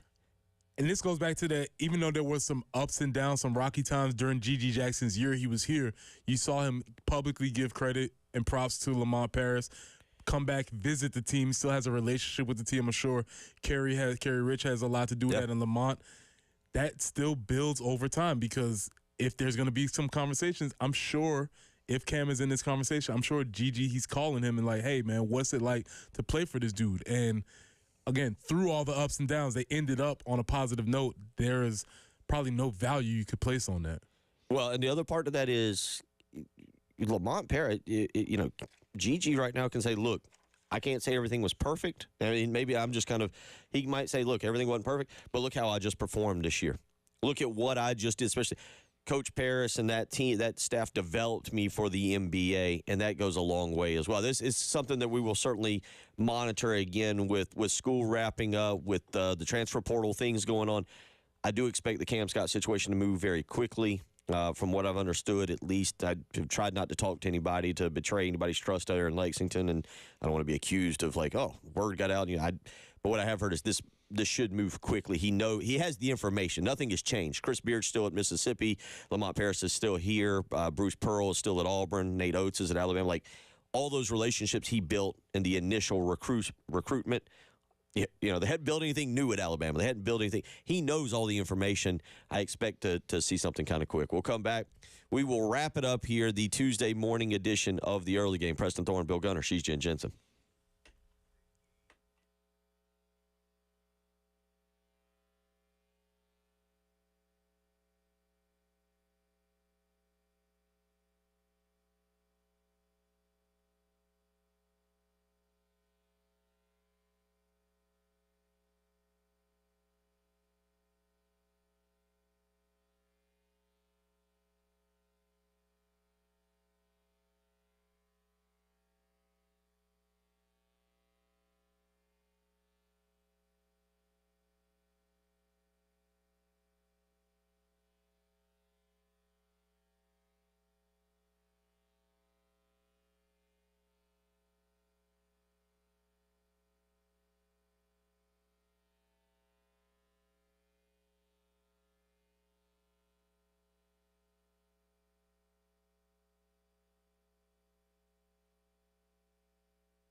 Beautiful day, beautiful weather right now, but you know what? Those summer thunderstorms are around the corner. Those big, heavy rains that can do some damage to your roof. You need to go ahead and plan ahead. I know that's not what you're thinking about today, but I'm asking you to think about it and to call Mid-State Roofing, 803-356-1919, and speak with the Mid-State Roofing employee or an on-call technician about a maintenance contract. 24 hours a day, 7 days a week, Mid-State Roofing is there to help protect that roof. That's why for nearly 30 years, they've been the proven leader in the roofing and waterproofing industry. And whether it's high-rises, hospitals, manufacturing, or industrial, Midstate Roofing designs and installs bonded systems with a protective guarantee that'll keep your operation dry and running long into the future. Call today, 24 hours a day, 7 days a week. Midstate Roofing is available, 803-356-1919.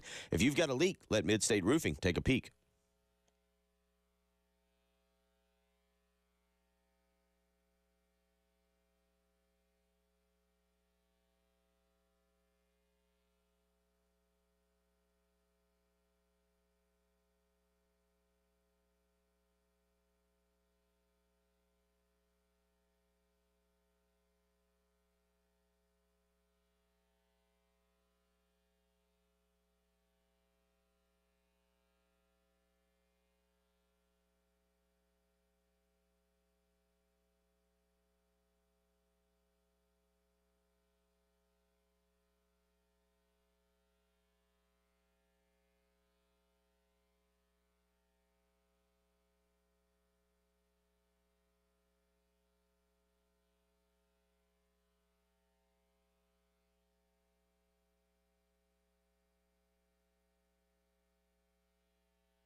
Eight zero 404-6100 if you want to text in this morning. I want to remind you, as we've moved past tax season, about the Ecton Law Firm. If tax troubles are weighing you down, you need to contact John Ecton and his team. They have a local team dedicated to resolving your income or business tax issues for good. So make that phone call. Set up a free consultation, 803-771-9800. Time is limited. If you have received any notice from the IRS, you or your business may be in trouble, but the Ecton Law Firm can help. They understand the challenges you're facing. That's why John Ecton and his team are ready to offer you the peace of mind you deserve, and they'll do it with proven local solutions. They've helped thousands of families and businesses just like yours escape the IRS maze. So whether you're in Myrtle Beach, whether you're in Florence, whether you're right here in Columbia, the Ecton Law Firm is here to help you. Call today again for a free consultation, 803-771-9800. Again, that's 803-771-9800. Tell them Bill Gunner sent you. Wrapping it up here this morning and covered a lot of different things. We'll get more into the spring game, Preston, as the week goes along and we move ahead again. Baseball tonight, 6:45 pregame right here on 107.5. The game 7 o'clock first pitch. But yeah, we come out of this spring game. I do like this, by the way. Oscar Attaway calling Shane Beamer just to check, see what team he is. Texter weighs in. Joe Morrison would have said, "Don't worry about it." But since you called, pick me up a pack of Camel non-filters and bring them down to the Roundhouse. Yes. Also, Oscar, text message. This is a text question. This is not a if your phone rings from somebody, you're like, what's wrong? Right. What's the issue here? This is a text message question.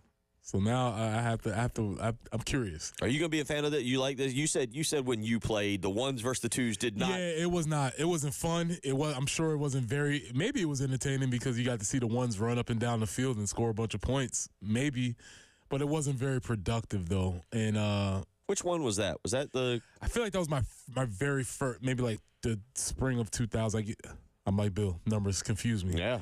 Welcome to the club.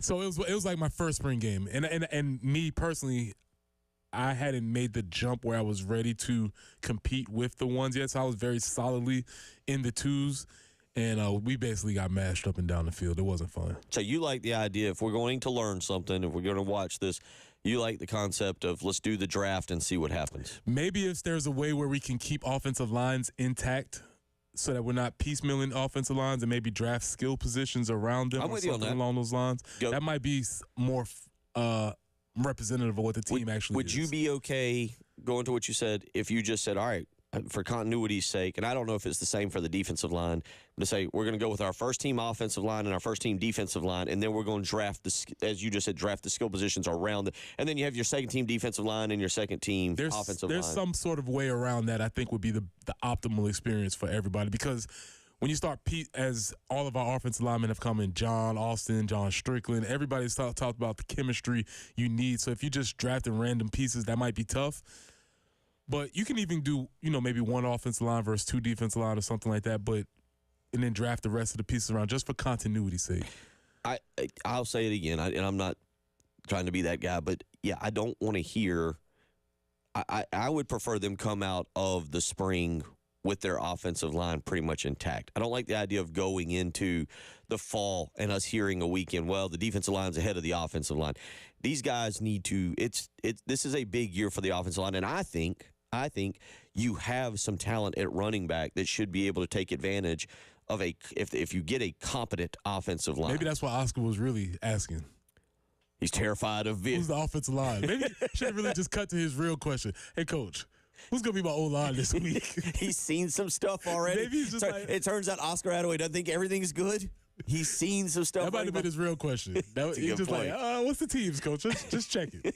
Just wondering. Yeah. All those, because you never know, might have a nicked up shoulder come Thursday. Be like, I'm just wondering what the teams are. That's it. I do think that. And again, I don't, they're not going to take my advice or your advice, but I do think, you go into this thing, and I'm with you. If you've got 5 or if you've got 6, you pick 5 that are really standing out, and you go, okay, we're going to put you out there in front of the crowd with whomever. It can be Ashford, it can be Sellers, it can be Reno. I don't care, but you let those 5 operate Saturday night. Yeah, you can have, and there's coaches are very creative and they're very smart. You can figure out a way. Maybe you get whoever the first quarterback is with the first line for a series, the second quarterback, you can rotate it. There's a lot of ways you can get it so that everybody gets an equal and honest look.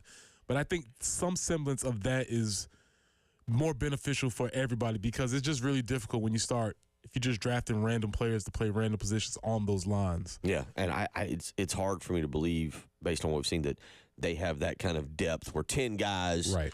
You might have 6 that are 7 that are fighting for spots. To me, that's what they need to do. We'll learn. We'll talk more about it as we kind of go through the week. 803-404-6100. So we put a wrap on the Masters now. Golf for you, PJ, do you give it? It's not that I'm out. I actually really do. I like golf as a background thing, sort of playing around. And the more I watch it, obviously, the skill that it takes and the more that I've attempted to play, I understand the skill is really amazing and how good these guys are. But if it's a personality-driven sport, I need more personalities. And they've got good golfers. Yes, very good golfers. I just need a little bit more personality to bring me, a casual, into the game. We'll get back into all of it. Really start to look ahead to the spring game tomorrow. NBA starts tonight, Western Conference. You into that at all? I'll get there. Okay. We got plenty of time in the playoffs. Like 2 months. We will all talk to you tomorrow. Y'all have a great rest of the day.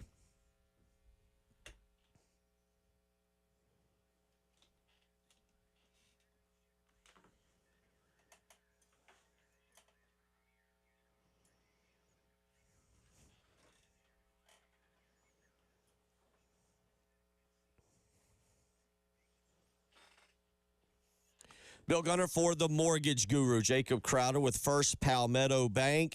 If you've been thinking about buying a home, if you've been thinking about refinancing a home, anything that has to do with your interest rates, you need to contact First Palmetto Bank and the Mortgage Guru, Jacob Crowder. How about this? If you're thinking about building a home, First Palmetto Bank and Jacob Crowder have a no-nonsense construction loan that absolutely fits your needs. For more information, call Jacob Crowder today, 803-719-1005, or you can email him, the letter J, Crowder, at firstpalmetto.com. Again, with interest rates stabilizing, right now the local housing market is stabilized, and First Palmetto Bank has plenty of options to take advantage of. They're also locally owned and operated, which means decision makers right here in town, so you can get quick and precise underwriting. Call the Mortgage Guru for more information. Call Jacob Crowder, 803-719-1005. Tell him Bill Gunner sent you.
All right, on the highway's got a wreck. This is Highway 302 at number 6. This is not the one to Peachtree Rock. This is the other one, the one before that. Also, I-20 at Broad River Road, a wreck there, 20 west of Fairfield Road. An accident 77 north at Exagatha, Summit Ridge at Bombing Range, Turkey Farm at Wilson, 2-notch at number 6 in Lexington, and 378 near I-77. Your weather outlook for today, 89 for a high. Clouds will be increasing. Mostly cloudy for tomorrow, 86 for a high. Thursday, mostly sunny, 91 degrees will be your high. This is Captain Dave, WIS-TV Traffic Center.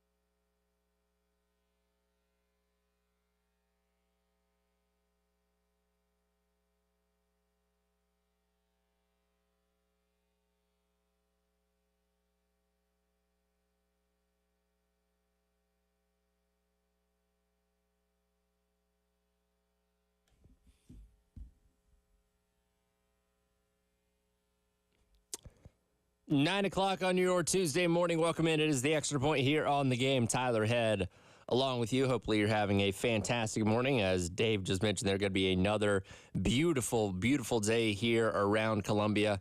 I'm so happy that it seems that most of the cold weather is behind us. I am all for being hot, not cold. So things certainly trending in that direction, and thankfully so. A lot going on around the sports world, specifically as it revolves around the Gamecocks. Obviously, last night, a lot of our attention turned to the WNBA draft, as we knew, as every year, there was going to be some Gamecocks involved, and it did not take long for us to hear the name of a Gamecock getting called. Let's start with cut number 11 here, Dave.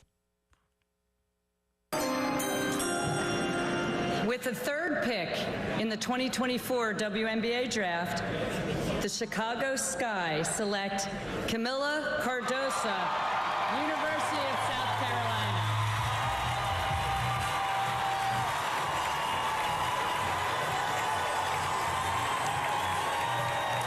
That's right, Camila Cardoso going number 3 overall in last night's WNBA draft to the Chicago Sky as she gets set for her professional career in women's basketball. Certainly excited to see what that's going to end up being for her, and obviously a fantastic career here at South Carolina. She's somebody that, waited her turn, which has become commonplace here at South Carolina because if you play for Dawn Staley, you're going to have a very good shot at going to the WNBA. They sent practically the entire team there, a year ago, and Cardoso was the only one to go this year, which gives you plenty of hope and optimism for what next year is going to be for this team because you have so many of these, ladies, returning from a championship team.